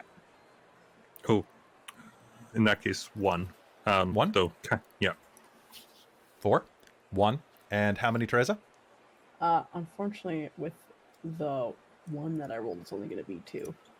Okay. So looking around, you're going to get a good sense of the members of the crowd. They appear to be little more than brigands, bearded, heavily armed men, most of which are stinking of ale. They've come out of nearby taverns to watch this auction as a form of entertainment. However, as you're looking, all of you, except for Alëna, who doesn't give a shit, are going to notice that one man stands out from the crowd. Obviously a nobleman, as evidenced by fine clothes and jewelry. He seems bored by the current offering, yet, for those who got more than one success, you'll see that he's clearly agitated, shuffling and biting on his lip slightly. Bastien, with 4 successes, he is impatient, like he's waiting for something better to come along. Is anyone doing anything or just taking a passive look at the auction? I'm going to be actually more interested in this moment on how Tereza handles this situation. As you're watching this for a moment, it passes quickly. And a moment later, there is... pardon me. So as you stop, you are just arriving at the edge of the crowd, soon enough to see the auction end and the first woman, who is, in her 40s, perhaps, quite old, be sold for a paltry sum. A man takes her and begins dragging her away, likely to be a cook slave or something like that. And as she's dragged off the platform by her new master, the auctioneer's assistants hand up another woman that catches your interest. Though disheveled and dirty, she is obviously of better stock than the previous one. Although her hair is snarled, not unlike Alëna's, it falls in ebony waves down her back. Her eyes are dark and haunted. Her dress is torn, but is well made. Once of fine materials. As she is lifted to the top of the platform, the auctioneer calls out, "What am I bid for this woman? Virgin, untouched, obedient, beddable." At this point, his auctioneer stick he raises, and at the word beddable, he pushes it at her knee, trying to push her legs apart for the crowd. As he turns back to leer at the audience, there is a sudden lurch as the woman lashes out with a leg, kicking his foot out from under him. With a loud clatter, he trips and falls off the podium, crashing into the crowd, who laugh and chortle at his expense. In that moment, the girl, her arms tied behind her, bursts off the stage and starts running away down a nearby alley, trying to shake her ropes off. Tereza's What do you gonna do? follow the girl. Okay. So there Can is I notice the emotion, even though I'm not paying attention to everything? Because everyone stopped. Oh, yes, you will. There is a quite a clatter, quite an uproar as these folk are laughing at the auctioneer. And a couple of the auctioneer's men are shouting at the woman as she runs away. It's quite a scene. Cool. I'll take off after the girl as well. Okay. Is anybody not It's like going after her? Predator chasing prey. I'm Perfect. going to run interference. Okay. How would you like to do this? Were they on? So they were on a big auction block. They were on like an elevated block so that people could see, right? Mm-hmm. Is anyone on it right now? There are the 2 assistants are standing right on top of it, kind of on the edge, and are like shouting at the girl, saying, "Hey, someone get her!" Bastien's going to leap up onto it and turn to the crowd. Mm-hmm. And be like, and kind of like put his hands out and say out to the crowd, "Oh, a bettable woman, but a fiery one at that. She'll be able to defend you as well as herself, so... I mean, this brute didn't stand a chance." And do like a little jig. Okay, I want you At to make his me expense. a charisma and performance roll, please. Difficulty of 7. due to the size of the crowd. All right. 1,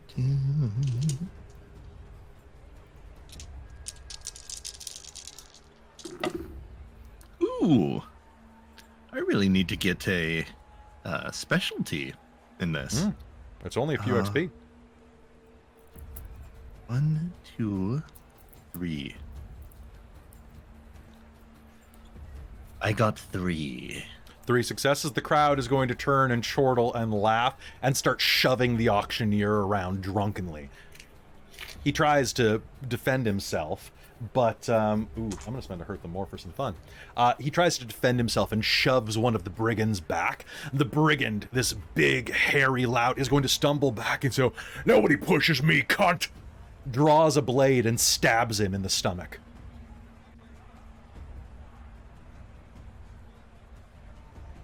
And with that, let's cut to the alley, away from the distraction that you've made.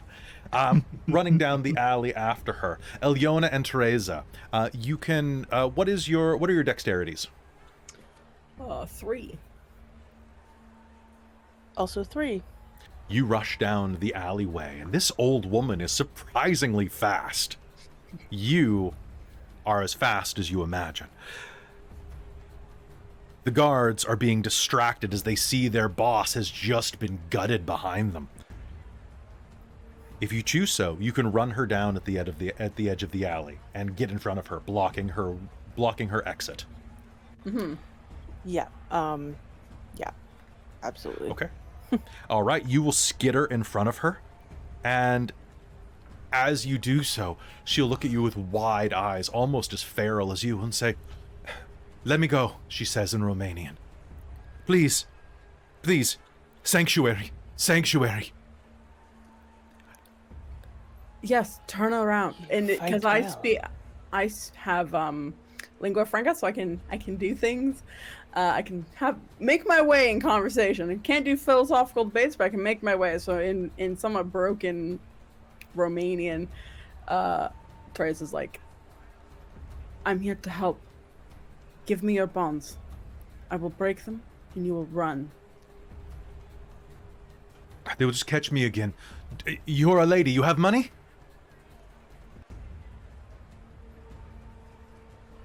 Yes. Fuck. And she will turn and offer you her bonds. Like to try and break them? Okay. You can untie her. Yeah, easily. Perfect. Okay, I thought you said that she was tied. So it was like, and then all of a sudden I was like, wait, is she shackled and like? No, the woman in front of her had a chain around her neck. She's just tied. Okay, so yeah, Tereza's gonna untie her, and then she's going to. She probably doesn't carry a lot of money on her, but she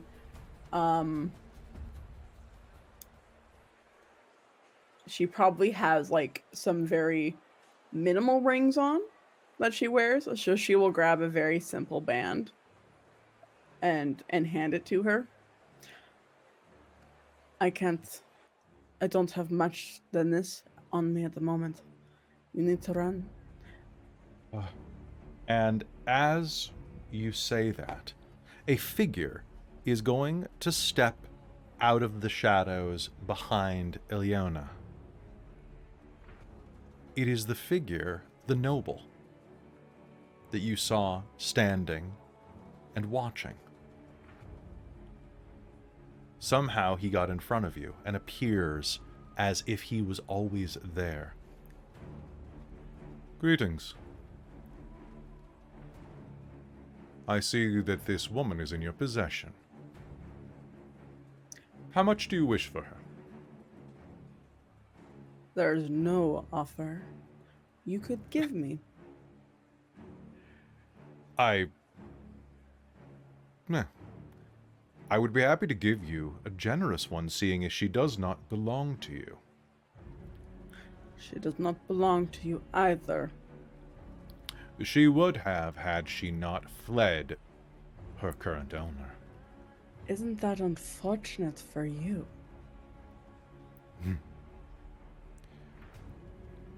Let me rephrase this. I am Roland, seneschal of the Prince of Budapest. And I think the prince would be... I can't imagine he would be pleased were you to refuse my offer. Fight me for her. Show your strength. Excuse me? You want her so bad? Fight. Prove Make me an yourself. intimidation roll, please. And also, can I make a what I know? Who is the Prince of Buda? Yeah. So but like, you can do me a favor and you can make me an intelligence and politics roll. perfect. What's my difficulty for intimidation? I'm gonna say 6 because he's not expecting this. Cool. 4 successes. Oh balls. So can I for willpower, is it the same as mage? Like I can spend a willpower to gain a success? Yes, you may for an automatic Cool. success. I'm gonna spend a willpower for an automatic success on this. Sounds And then- good. What is my difficulty? Your difficulty on this is going to be 8. I rolled 8, 9, 10, and then a 2. Oh. So that's 4 successes for me. He's lying. He is not the Perfect. seneschal of the Prince of Buda. Cool. Once Alëna gets her action, I'm also gonna prepare So, to attack him Alëna, as you well. do that in kind of front, and he is going to, by the way, I got 1 success on my willpower roll to resist this, and he is going to take a step back and slam into one of the walls of the alley, banging his elbow quite loudly as he looks at you and... I do not wish to fight. I merely wish to provide my superior with his prize.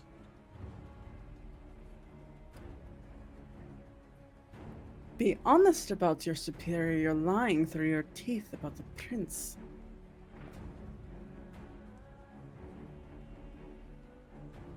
Perhaps we got off on the wrong foot.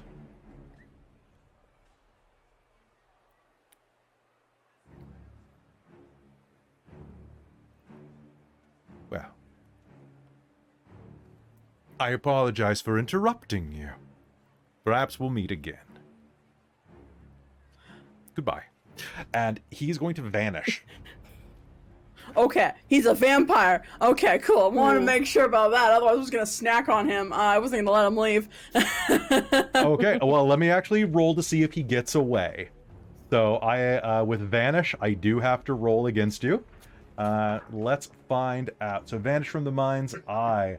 I need to roll intelligence and stealth against your wits and alertness.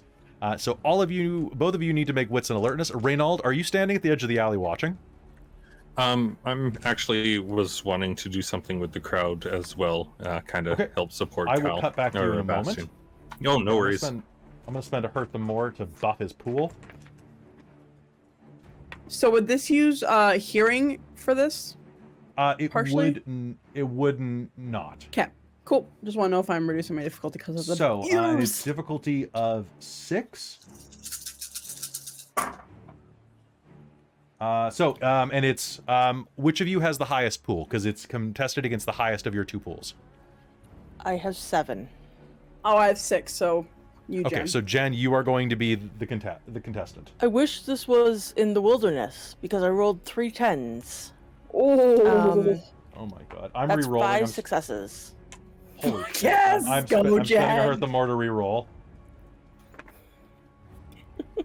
Oh my, Jen, what you did that? So I'm using dice tonight that Jen made for me You for Christmas. witch. You are a mage. This is your mage pulling through here, Jen. Yeah, I've Shut been up. canceling dice like crazy.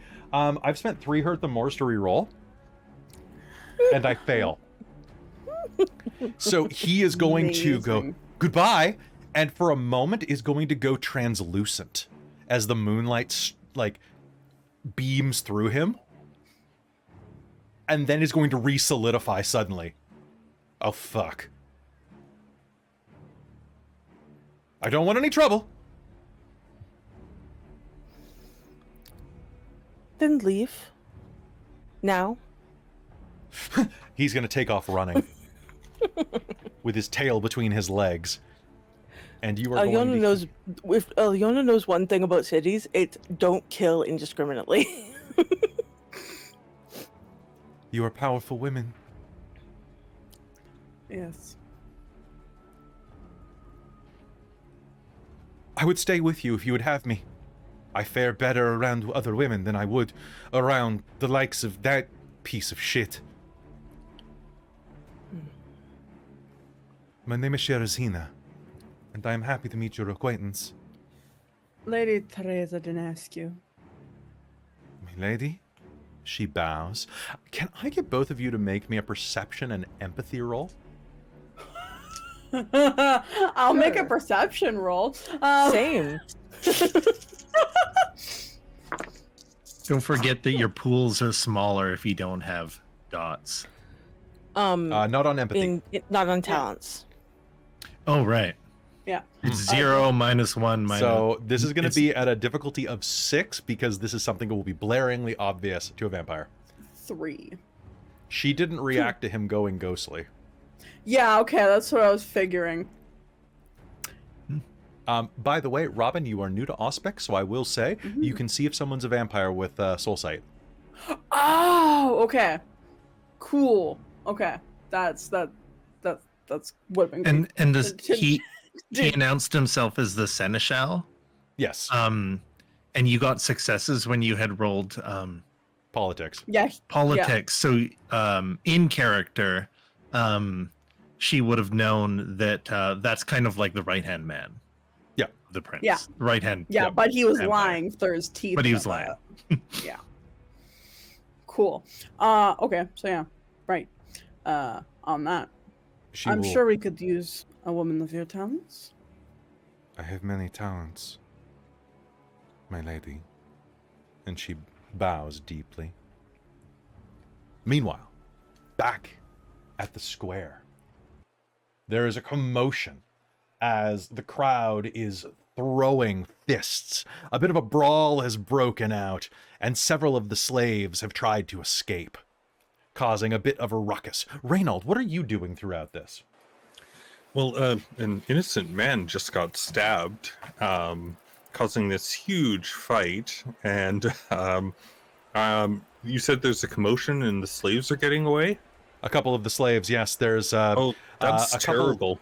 Whenever any of the guards are looking over in that direction, I'm going to just start commanding people to protect the poor man that got stabbed, and at other times being like, he's over there, like, and just basically keep inciting people from almost near the stage, and just make it look like I'm helping, but am clearly not. I'm shouting out and just trying to take charge of the situation and trying to help. That's beautiful. Can you please do me a favor? Make me, let's just do this as a bulk roll. Make me... Charisma and leadership? Manipulation leadership? Make me a manipulation and intimidation. An intimidation? Awesome. Yep. So just make me a pretty simple dominate roll. Okay. And what I'll do is we're going to say that this is going to be at a difficulty of 4. And your successes will be how many people you turn against. Okay. Let's see here. So that's difficulty 2 for me. So it has to be difficulty 3 then. It can't go lower than 3 as far as most systems that I know. Okay. I'm cool. sorry. Womp womp. Oh, no, that's okay.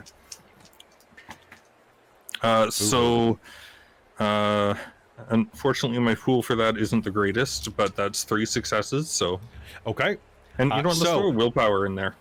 Yeah, I'll allow you to... So normally you do that beforehand, but I'll allow you to do it... No, it's okay. I'll spend if something good happens. There we go. Yay. So you did that. So that's going to be 4 successes, including 2 of the armed guards are going to draw their weapons, which are just these like long spears, and are going to wade in and start trying to push some of these brigands back, bringing up their spears, they're going to start just whacking into the crowd. One of them brings the butt of a spear up that crashes into one of these brigands' faces, snapping his nose in half at the bridge. Another knife is drawn, and you have instigated a full-on brouhaha, which is normally, something the La Sombra hahas do. But, you did what you did. I'm going to look over at Bastien and say, I think we're going to get along really well. Let's go. All right. Oh, but shouldn't we help this poor man? And I'm going to kneel down next to the presumably dying He is master. You are stabbed seeing one. bulging organs come through the seam of his stomach. Oh, leave him for God to sort out. And pretending to, touch his forehead and be like, "Oh, God be with you." I'm actually going to take anything that. Give me a dexterity and ledger domain roll.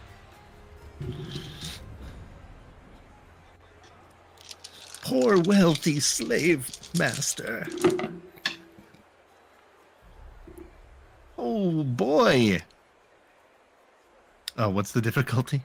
A difficulty on this is going to be 5. There's so much commotion in this riot.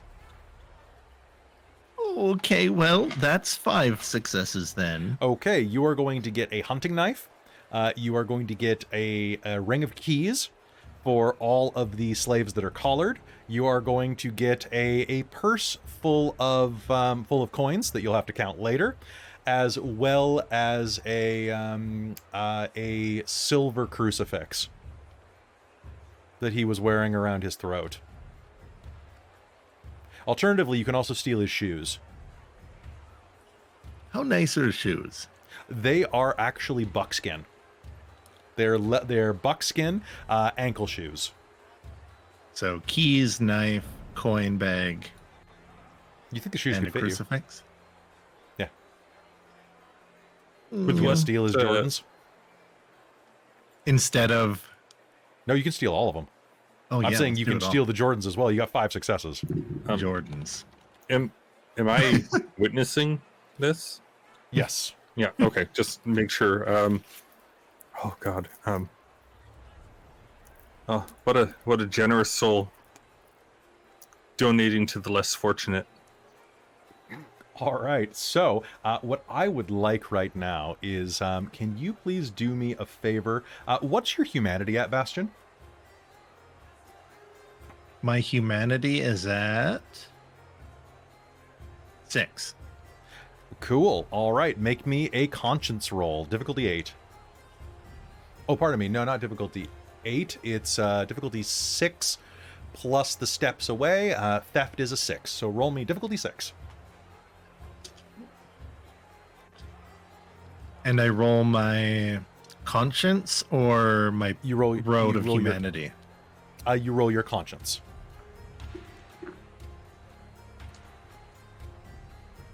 Willpower cannot be spent on this roll. You need 1 success. I got a 2, a 2, and a 10, and a 10. Okay, you have conscience of 4. Yeah. Okay, so you are going to rationalize that he's a slaver and he doesn't need this stuff, and it was all from ill-gotten gains anyway, so he doesn't deserve what he has. No. Congrats. He was going to die anyway. I mean, Okay. will die anyway. And I will give you the benefit of the doubt on humanity for the first game for not intending to have people die. Yeah. by your riot. But as that occurs, you are going to step out after robbing them blind. And some of the slaves are escaping as well. You could probably make it over them, use the key to unlock their shackles. Oh, I might as well. Okay. Rainald, while he's doing that, are you just going to run interference, or are you just going to watch? At this point, I'm gonna. Things are sufficiently distraction.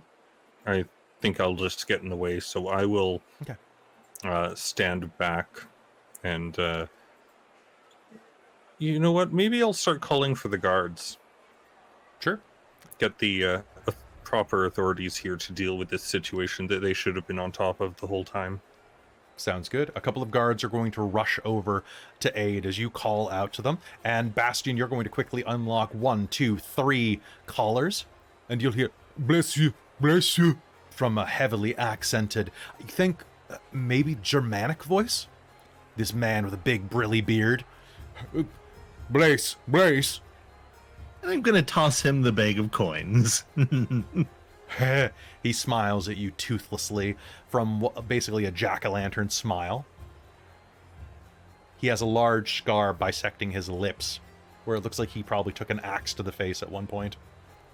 And he is going to grab the 2 women with him and run off into the crowd as the guards arrive and go, hey, what's this then? And start, like, trying to break up the riot.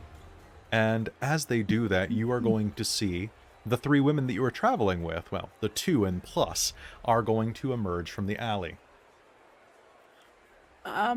If there's still some chaos and people are quite drunk, Mm-hmm. Tereza might try and grab a little snack. You may try to, yeah. From some of the people that are around the way, I want you to do me a favor and make me a dexterity or wits. I'll let you pick, and stealth Okay. roll at a difficulty of 7, not to get seen. Okay. Ooh, I don't have stealth. I probably should have put points into that. Oopsies. So I will dex and went to the same. So You can spend a willpower. dice. I will spend a willpower, yes. Okay.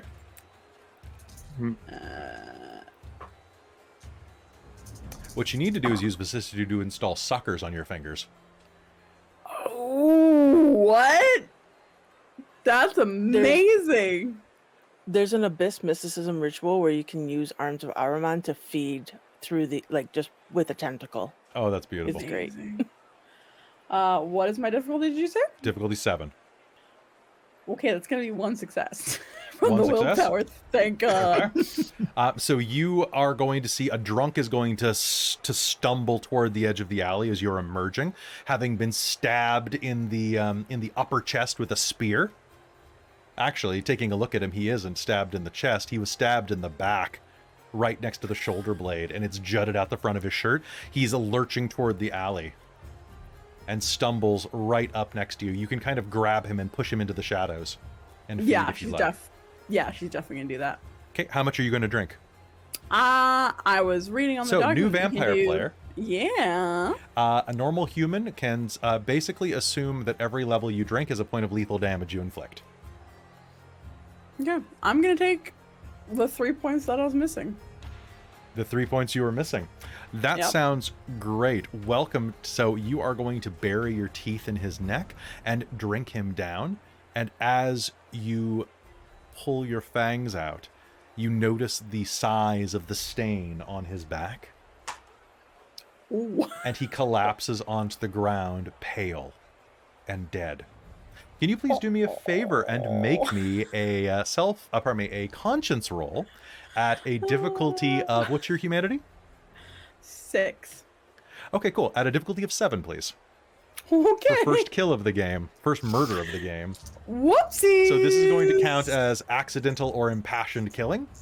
Well, that escalated quickly. always Alëna do is in like, vampire games. yes. Did you botch? Oh, no. Oh shit. Wait, Okay. what? I You can bought- botch these? Yes. One Well- moment. In theory. Oh. Okay. Oh, guys, I'm sorry. We're off the rails. We've gone off the rails. Okay. I'm let pretty me sure just there's double just check. failure. Like, you can't actually botch. Yeah. So you're gonna lose a point of humanity immediately. I was reading it wrong. I was like, oh, I can take up to 3 points without it being bad. It's fine. It's 4 points per In a turn. healthy human. In a healthy human that was not bleeding. Oopsies. Okay. So. Yep. Yay! I got first murder, guys. Rainald got Surprising, first considering blood. I'm here. Rainald got first blood. I got first murder. But Rainald also... Blood Who's at school. fault An for all average these human deaths? is 10. Yeah, whoopsies. I drained him too dry. Baby's first murder. It's true. Sin is at fault for all of these murders. Yep. Okay, so Tereza, you are going to drop him to the ground, dead. Do you bother to lick the wound shut? When vampires feed in Vampire the Masquerade, a lick seals the wound. Oh yeah, because he got stabbed, so he obviously died from blood loss of being stabbed. Okay. Not me. You biting look him. down at this pissant Romanian, this Budapest peasant, hits the ground like a doll. And you lose a point of humanity. Welcome to Humanity 5. Whoops. Join That's me. what she says. That's what she says as she drops his to the ground. Yep. Oops. Once again, the girl with you does Convenient. not seem particularly upset. That's kind of my test. That was my test right there. She looks, in fact, she looks at you and says, "My lady," Yes. and she offers you a bit of the man's shirt. You have a little bit on your chin.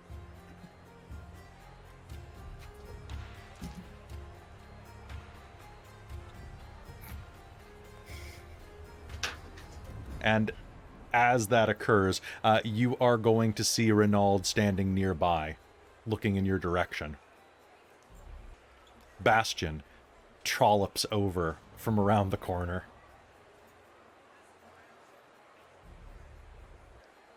A terrible ruckus has been caused in your wake. We've Such a shame, noticed. all the slaves got away. Terrible. I would like to introduce you all to sorry, I missed your name in all the Sherazina. commotion. Sherazina. Oh, yes, the lady who was back at the wagon. Wagon? My liege? Oh, yes, that Lady Therese brought with her to the city. Yes, of course. Well, we've got places to be. We do. Should I go with you or return to this wagon? You know that the city gates have been closed. I was just gonna say, accompany us. They've closed the gates for the night. Yes, my lady. And she will follow behind you. The chaos behind you being broken up by the guards. You can easily make your way across a nearby bridge, moving closer toward the stocks, where you are to make your meeting in little under 2 hours' time. Turning and leaving the cattle yards, you can see that the best way up to the castle hill is to cross the river via ferry. The boat takes you across. None of you have cannot cross running water, correct? I didn't miss that somewhere? No. Good. No. Okay. As you cross the river, it is a quick passage. And soon you find yourself at the base of a hill, the start of the climb up into the castle hill. About halfway up the hill, there's a dark area where houses are shuttered and a few lanterns light the street. And as you head up that direction, you make it about halfway there, when a tall, well-muscled figure, dressed in a tunic and breastplate, confronts you. He staggers out of an alley. His hair and beard are long and wild, though the color can't quite be determined in the darkness. He leans on a spear. He calls out to you in Magyar. Does anyone speak Magyar? Is this a common tongue that most people I encounter understand? Like, is Magyar a common-ish language? Just wondering because lingua franca is one of the things says you'll be able to communicate sufficiently in dire So situations. which Magyar is a seems little subset dire. of It's a subset of Hungarian. So in the very So- least, If you speak Hungarian, Yeah, so if you speak Hungarian, it's a dialect of it. okay. Then Okay. yes. on the very least, those with lingua franca could. or Get the Hungarian. gist. Yeah. Yes. So he calls out to you, Stand, O children, whose shoulders bear the burden of redemption. when he sees your eyes light up, at least in a couple of you. Long have my eyes sought beyond what has been and what will be. He rises, so all must be ready. Soon, you shall meet with the one who plans lead you into that of terror and exaltation. Rejoice, for you shall witness all. You shall play a part in what comes. Ah, the sweetheart's blood. Let it wash away the sin. 8 signs of the coming nights shine within my vision. I see you. I see you within each. Though nothing is ever prevented, yet it might be transformed by the actions of a few. Go now, my children, and remember my words when patterning is asked of you. Zolot lies. Flee his visions. Prosper. Prosper! And we shall meet again. Who is this idiot man and what is he saying? Prosper! He's speaking in tongues. Talking about Oh, he was Prophecies? extremely well mannered.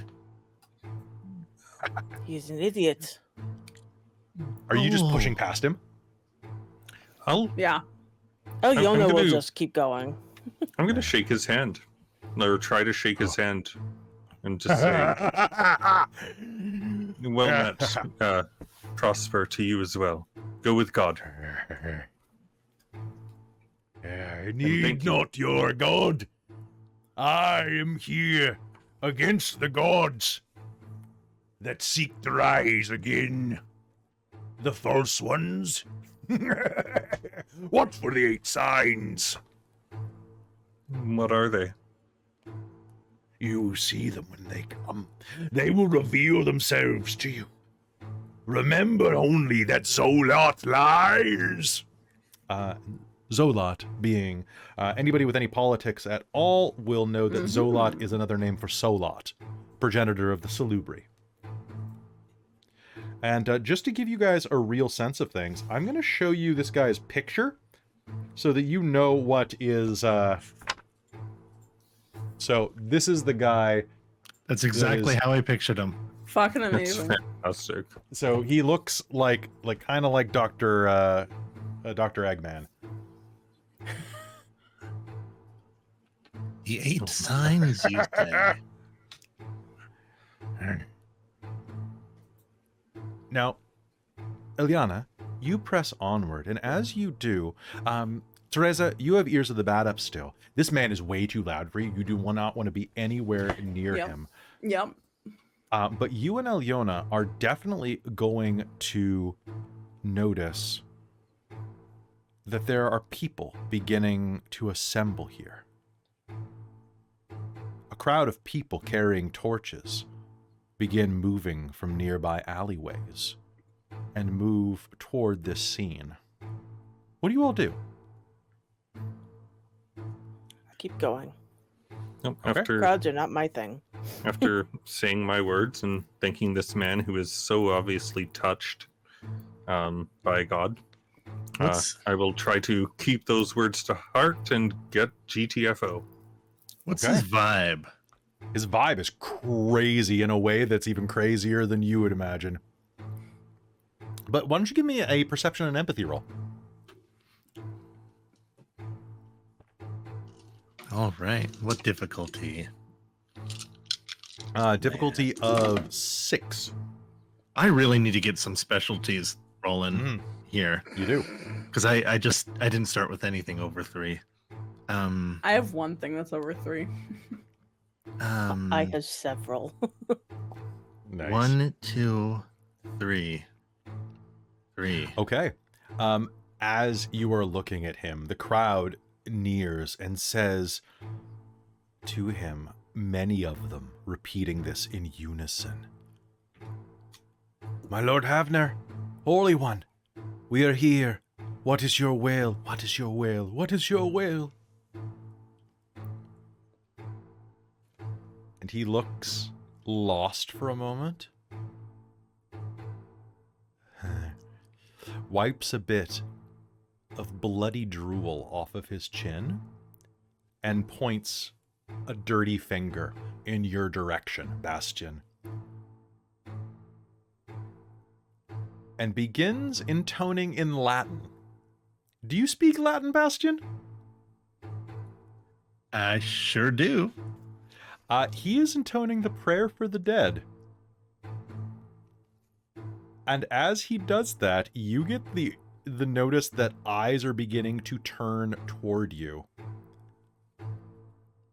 And the pitchforks and torches are up.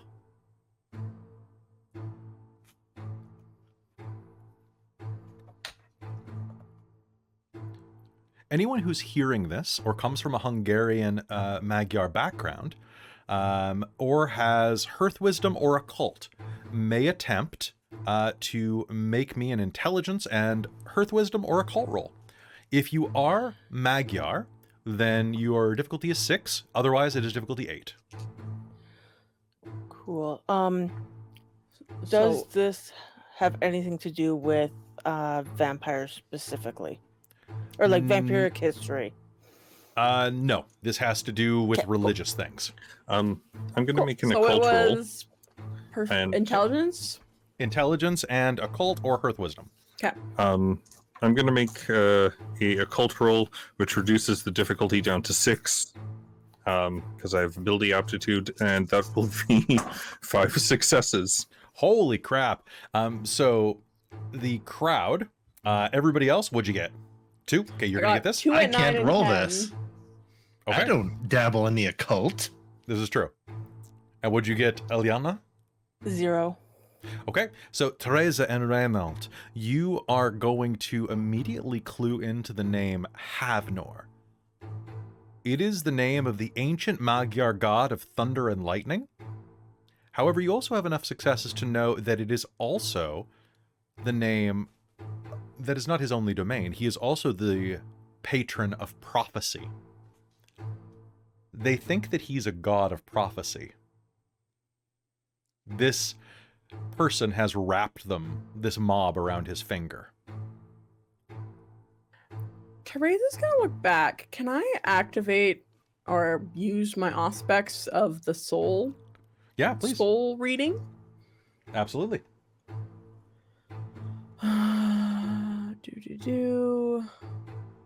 I believe it is perception and empathy difficulty of 8. Right. Can you tell says that I play Intu- this game with Does a intuitive- lot of intuitive? I'll allow it for this one. Okay. Can you tell that I have a lot of players with Auspex over the years?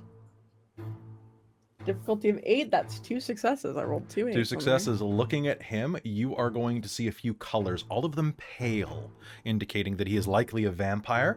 However, you are Okay. going to see that he has mottled, shifting colors that appear to be going into flashes of confusion and anger. And normally I'll just give you colors, but this is your first game playing vampire, so I'll give you a little bit of a guide. Looking, you can see his colors shifting like someone with dementia, trying to come to grips with what he's feeling. And the colors are they're bleeding into mania and aggression. Okay. Yeah. I found the sorry. I went because I found the soul color chart in Nice. the book. Oh, what page is it? 196. Yeah. Cool. So awesome. So he's kind of going a little nuts Yes. and manic. Okay. And what are you doing, Bastien, as he points at you? In nomine Patri, et Patris Filii Spiritus Sancti.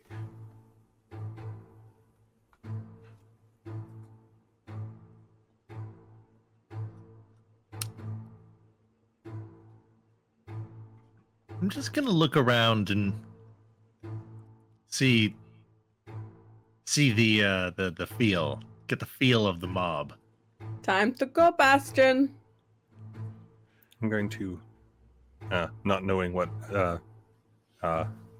Tereza and Alëna know, I'm just gonna, I think we've entered the territory of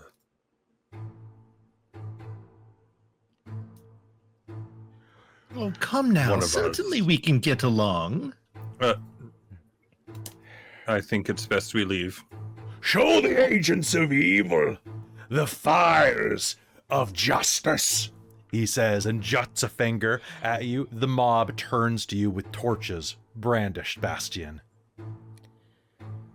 The vibe has shifted. Well, I think I'll play myself out. And All I'm right. going to run to the nearest alleyway. Okay, are Before you all going to bowing. beat? And you're going to bow and then obfuscate and then run like hell? Yeah. All right. The rest of you. Alëna would like to, as we kind of determined that we're leaving, would like to try and intimidate the crowd to make them hesitate momentarily. Well, I'm running in Okay. the opposite direction of the gang that Okay. So His they're kind of buddies, up the hill and just you're so kind that of they just going into. can chase me, and then I'll find them eventually. I'll loop around. Okay. So, Jen, can Alëna make me an intimidation roll at difficulty 9? Cool. I'm going to spend a willpower, and she's basically turning to the crowd and roaring at the top of her lungs. Okay, that sounds good. Roar! Let's do it. Hold on. Can I spend a point of blood and give her an extra die by using shadow play to make her even Yes. scarier?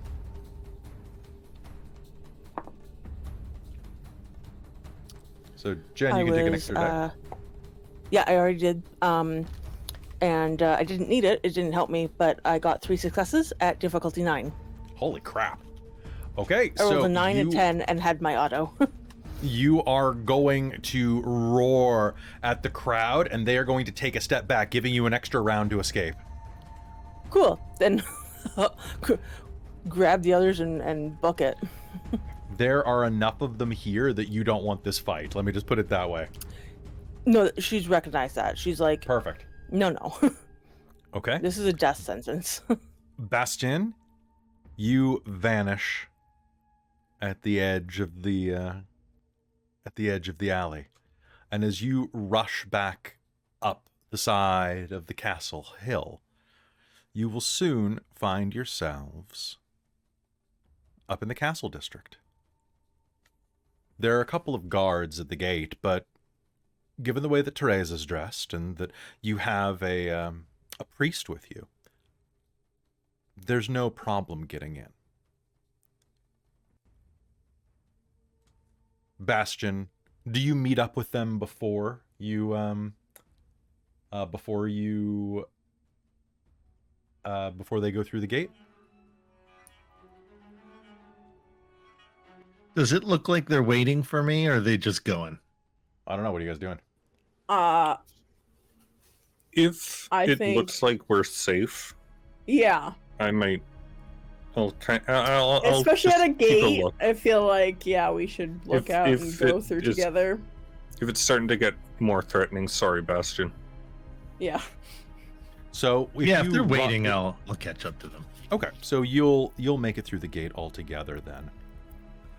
And as you make it up into the gate, you'll arrive soon at the market square.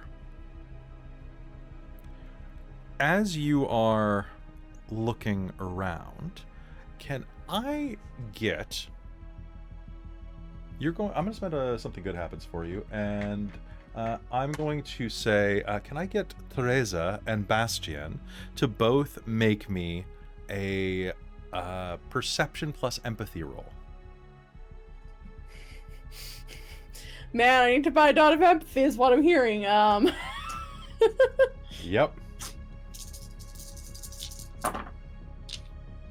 Ooh, What was the Remember that difficulty? empathy doesn't 8. mean you're empathetic necessarily. It just means you understand people's emotions. that's fair. I was thinking Jesters that, are like, very good at it. And so are Yeah, people with I your definitely- backstory, Tereza. They're good at yeah, no, I playing to realized emotions. I should have done that. I realized that That's now. okay. All right, so 8. Whoopsies. Do you get any successes? What was the difficulty, did you say? 8. Do ones always take away? 1. Yes. Yes. Really? Shit. Mm-hmm. It's brutal. Like a 1-8. 1-8. 1, 2, 3, 4. Minus 2. 2. 2. Both of you, as you are prepared to meet up, Tereza, you look back, having assumed that Bastien might have pulled a trick. And you keep your eyes open, looking out with soul sight, to try to pierce any type of obfuscation. Bastien, you are keeping an eye open as well, just to make sure that nobody is tracking you.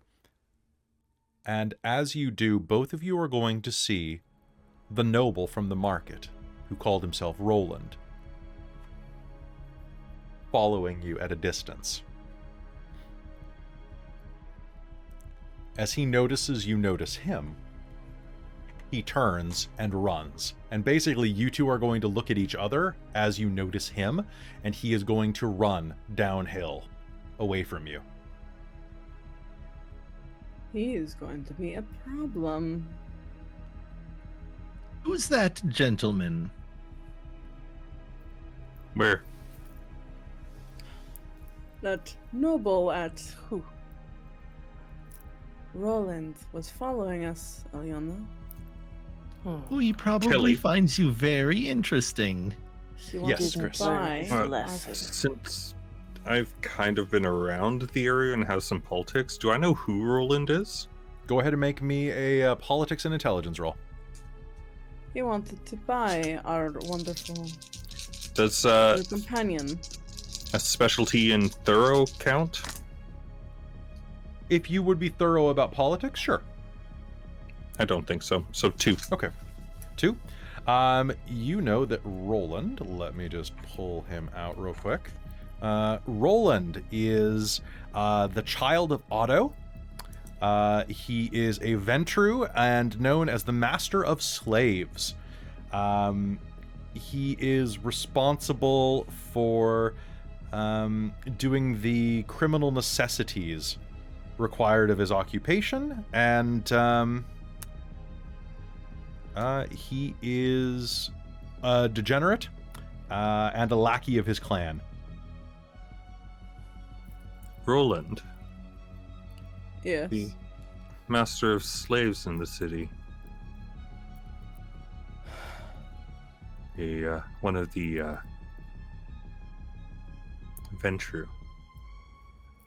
Nothing more than a worm, even for them. Oh, I'm sorry. I didn't know. I hope perhaps that we are not in mixed company. No Ventru here. I meant no offense. Yes, I am Ventru.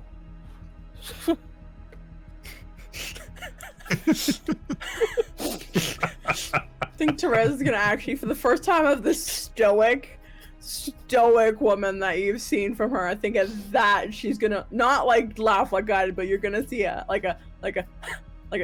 little chuckle is gonna escape Tereza's face, and she's gonna briefly break that stoic look and then immediately resume it.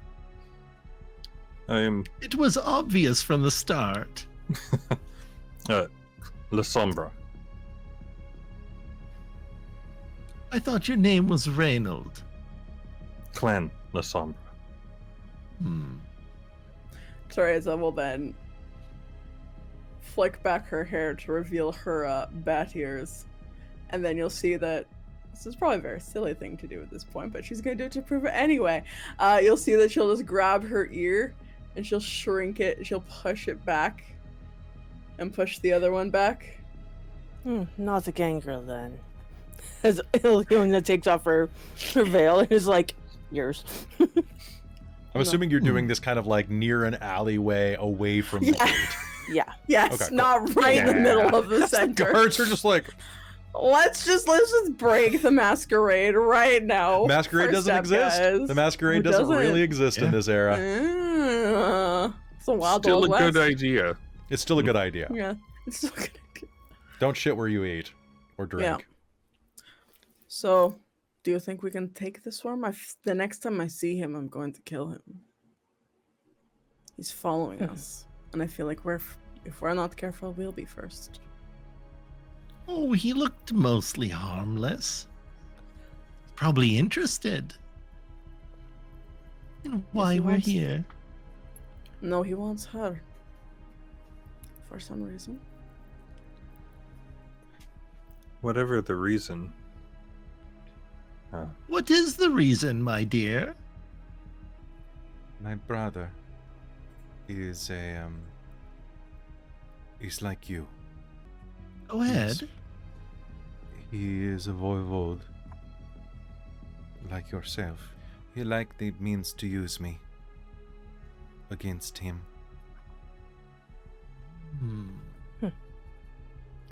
Well, we can't It's- have that. No. A word of advice is generally not a good idea to admit that you know much about us. And she casts a look over at Tereza. Maybe we can give you safe passage to go be with your family. Thank you, my lady. Anything to save you from that fate. Perhaps we should see what is required of us here first, Yes. before making any promises. That is wise. Is her aura funny? If you investigate her, she looks normal to you. A bit apprehensive, a bit exhausted, but human.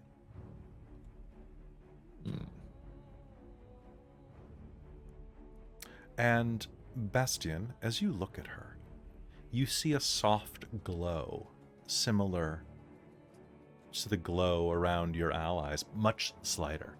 But you can see that her destiny is connected to your own as well.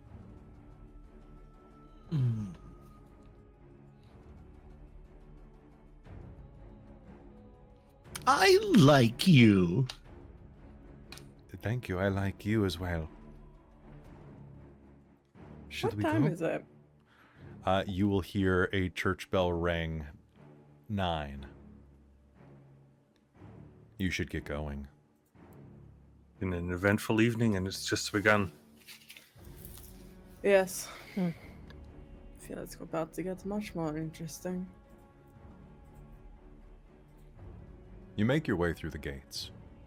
The guards don't stop you and happily let you into the castle district.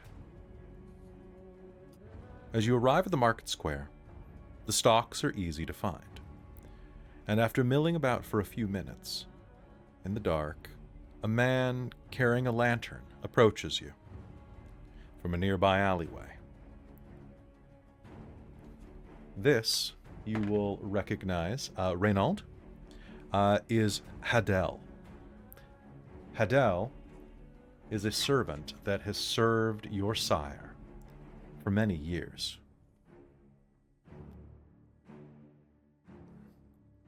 He is a man of dark heritage, perhaps part Arabic. A dusty complexion to his skin. He is bald, leaving only just a little bit above his ears, but is strong-chinned. Hadel, He bows to you. it's Master, good to see you. I'm here to take you to your meeting. Please. We're anxious to get there. Follow me. He turns and leads you back into the alleyway. He moves inside, stopping at a doorway, which he opens with a large key from his belt. From there, he heads down a flight of stairs that twist on about themselves. Any of you that can see in the dark will be able to perceive the area beneath you. But for the most part... I'll turn on my Eyes of the Beast. So anyone who has not seen that before, Alëna steps down into the tunnels and her eyes begin glowing bright red, like embers in the darkness, like the flash of fire reflecting off the eyes of a wolf. What sorcery is that?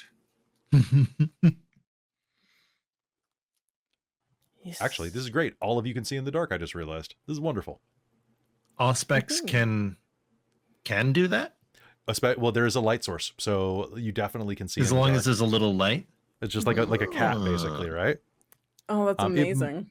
It mostly negates it. As you head down... Can Rainald see in the dark? Somehow. As you make your way down, Hadal takes you down through a maze of tunnels at the bottom of the stairwell. You walk for what seems like an hour, at least. Maybe less, maybe more. Do any of you have eidetic memory? Then the way is completely lost to you. The tunnels continue to press inward, the only light being the lantern in his hand. Even then, it flickers, as if it may go out at any moment. He takes you down smaller paths that become tighter and tighter, until even Alëna, the smallest of you, begins to feel it press in. And then finally, at the end of it, there is a door. A small door, built hundreds of years ago, back when people were a bit smaller than they are now. Back when they wanted to keep a bit more heat inside of a building by making you stoop. He turns a key, knocks twice, and pulls the door open for you, allowing you to enter. Do you do so? Yeah, absolutely. As you step inside, you will see that there is a small room. The door closes behind you. And in the dimness of this room, you will see that there are a few heavy, dark chairs. A stone sarcophagus occupies one corner. 3 torches illuminate the room, and the firelight plays on the pallid faces of the room's occupants. Lisetta Illuminata, wrapped in her robes and her vaguely Arabic garb, her dark eyes watching you from the corner. The youthful, fey face of Adrojai, the fey prankster, grins like a crescent moon at you from one of the chairs. And finally, Valeska, barely clothed in anything except for a dress of skin and a fringe of fur. You realize perhaps it is pigskin? No, it is not. And the stitching and buttons are made of hewn bone, the finger bones of children. Her mouth opens too wide to be a normal smile. And last, standing nearby, is a tall, commanding man with cropped gray hair and deep brown eyes under a heavy brow. He is dressed very regally, and as he steps out, Adrojai is going to look forward, this fey 16-year-old boy dressed very similarly to Bastien in many ways, in that garish garb, and is going to go, "You brought a mortal. How intriguing. Darling, sleep." And she slumps into one of your arms. Who catches her before she falls? I will if nobody does. Your sires nod to you. The tall, commanding man steps out. His smile is starlight against his formerly tanned skin. Welcome. Thank you for coming to meet with me. I am Makea Zardescu, Lord Protector of Zardev Castle. I have an offer, and I hope to be your patron. Let us talk of the things to come. And he smiles, his fangs flashing in the firelight. And I think that is where we're going to pick up next game. That sounds Next about Wednesday right. night. That sounds like perfect.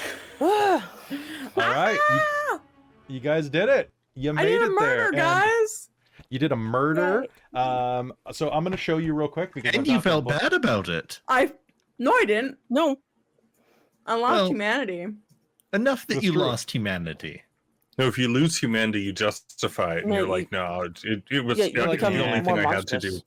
Yeah, If you more monsters. pass, Right. you feel bad about it. Yeah. Oh, right. Ruh-roh. So it's fine.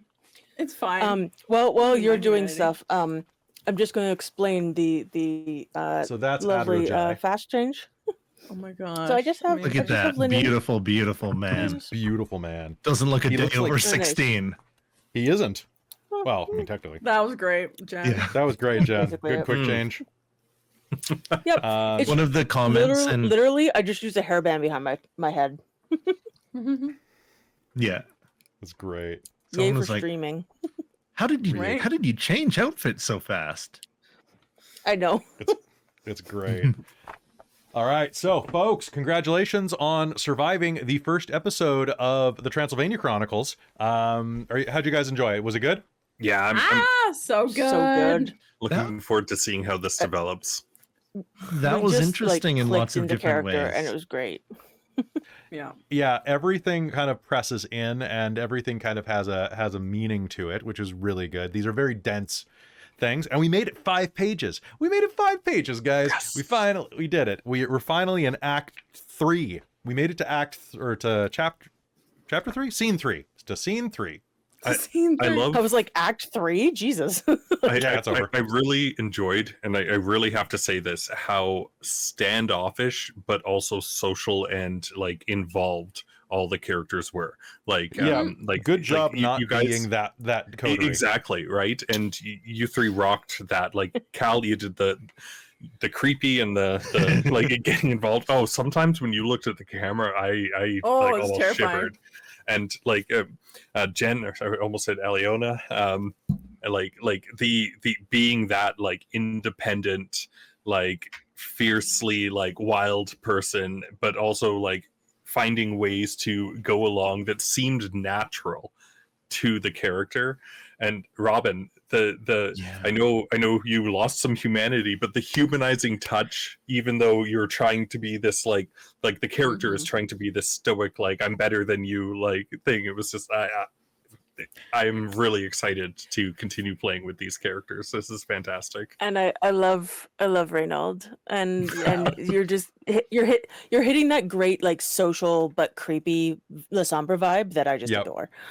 Good. And like I might have to the readjust some juxtaposition things, of but- you being a priest and just like having to find your way of how you use that in your now different state is just like it's so fun to play with a very holy man in this setting. It's just like this is great. We're all sinners, but it's just wonderful. You're playing. So it very you guys well. all did a wonderful And that's job. going to come up Congratulations. interesting against some of my stuff. So, Um, sorry, what was that? You guys did a wonderful job. I'm going to give you an extra XP for the beginning of this. So you guys are going to make off like bandits tonight with 7 experience points. Whoa! The chat bought you 3. Just remember, guys, that if you're in the chat, you got to buy the mages XP on Saturday. So 7 experience points. Including Including. All told 7.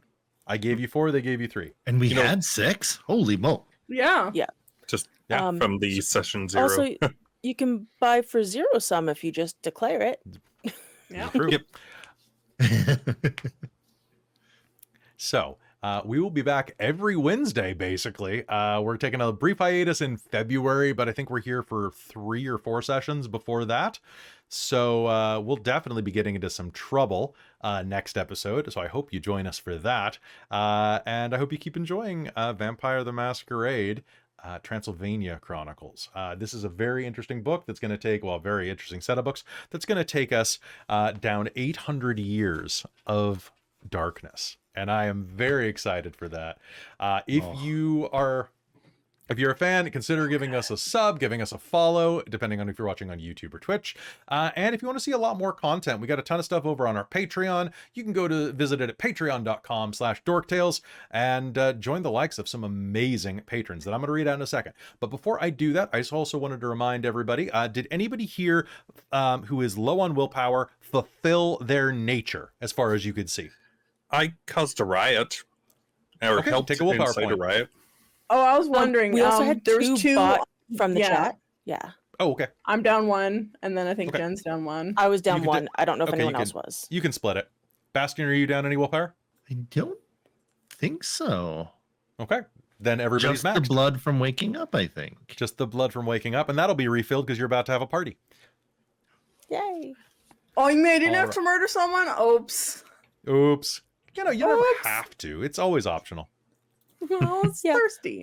And you know, you have a lot of blood and you didn't spend that many. So, you know, you didn't have to, but it's always good to chop up. You never know when It's you're always next good to to top up. chop You up. never You know. never know when you're gonna get. Yeah, exactly. And Yeah. you guys know that you have your blood depends on your generation, right? You look that up, you newbie? Yep. Okay, good. Yep. Just making sure. So, folks, we will be back They're next all the week at same. 7 p.m. Pacific. 15, right? Um, Yes, 15. For For you you at guys. 8th Yes. generation, 15. Yeah. Yeah, that's what I thought. and- Okay. At 8 this 15. And definitely look up what it means to spend blood to raise your attributes. Because it's Oh, I saw great. that. There's I a saw that. I in saw our- that. Yeah, in our quick ref thing. And you can spend 3 Oh, I points per turn, forgot Robin. about that. Like which is Yes. important for combat. Oh. Yes, you can raise yes. your strength that up in to, mind. I believe, 10, Holy Max traits are shit. 5. but you can raise over. Yes, but it's harder, I think, or something like that. I can't No, remember. exactly, what but- happens is you can raise it 1 above your generational cap, and it stays there. Yeah. Every step above that, it goes down 1 every 3 rounds. Yeah, there we go. That's the one. So you Oh. could crank your physical stats up to all 10s Holy shit. and become just a nightmare, but you just burn blood like crazy, which is literally burning Yeah. life, which is great. Yeah. But how do you kill that which has no life? And the lower you get in blood, the more likely you are to hunger frenzy. Yeah, Yeah. Which I have also difficulties to doing. it's true. Yay. All right, so folks, thank you so much for tuning in. A big thank you to our patrons who make this possible, starting with our divine producer, my mom. Hi, Mom. How's it going? You're definitely not watching this game. Our demonic or devilish producer, Precarious, who you can watch on his own stream on Friday nights at twitch.tv/Precarious. Thanks, Funkelbreck. To our wizards of the Patreon, Tammy the Forever Cleric, the Ink Goblin, Sorcerer Sanguine, and apparently Kelowna Curd. It's amazing. So thank you. You're all wizards. You're basically like the 4 corner wizards now. It's going to be great. I guess Kelowna Curd's the wizard of the north. And then Sorcerer Sanguine is the wizard of the south, if I'm not mistaken. And then the other 2 are in the UK, I think. So I don't know how that works. We'll figure it out. Or I guess the Ireland. Anyway, but we'll figure it out later. Thank you so much. And of course, to our High Council of the Patreon, Taryn, Dustin, Amberthist, Raven with Baubles, Karasha Urquhart, Chef Death, Larouk, and Mike Baxter. If you want to join them, head to patreon.com/dorktales and support Dorktales because it's how I afford food. Also buy dice and stuff from Bookwyrm. Buy dice at 'cause, oh my Bookwyrm Games. God, these are so like I know like they're expensive, But my goodness, they feel and sound so good to roll. I was They not do. rolling any other dice tonight. I was Right. just rolling these bad boys. 'cause I they're so still nice. am jealous. When Orion was born, we bought him a set of amethyst dice because Yep, it's his the mage ones. birthstone, and they're fantastic. Like, I'm Are you jealous using them? whenever I think. Nope, we're not using them. They're his. Aw. Oh, really? Yeah. You're gonna make me run Aw. a mage game when he's like 15, aren't you? I mean, yes. Yeah, okay. I mean, All right. you'll be happy too. I probably will. Anyway, folks, that's gonna be it for us tonight. Stay safe and don't drink any random blood in alleys or something. I don't know. Have a fantastic night. We'll see you all next week because this is a regular game. Good night, everybody. Fantastic night. It's fantastic. Thanks for the memories, guys. Good night. Bleh. But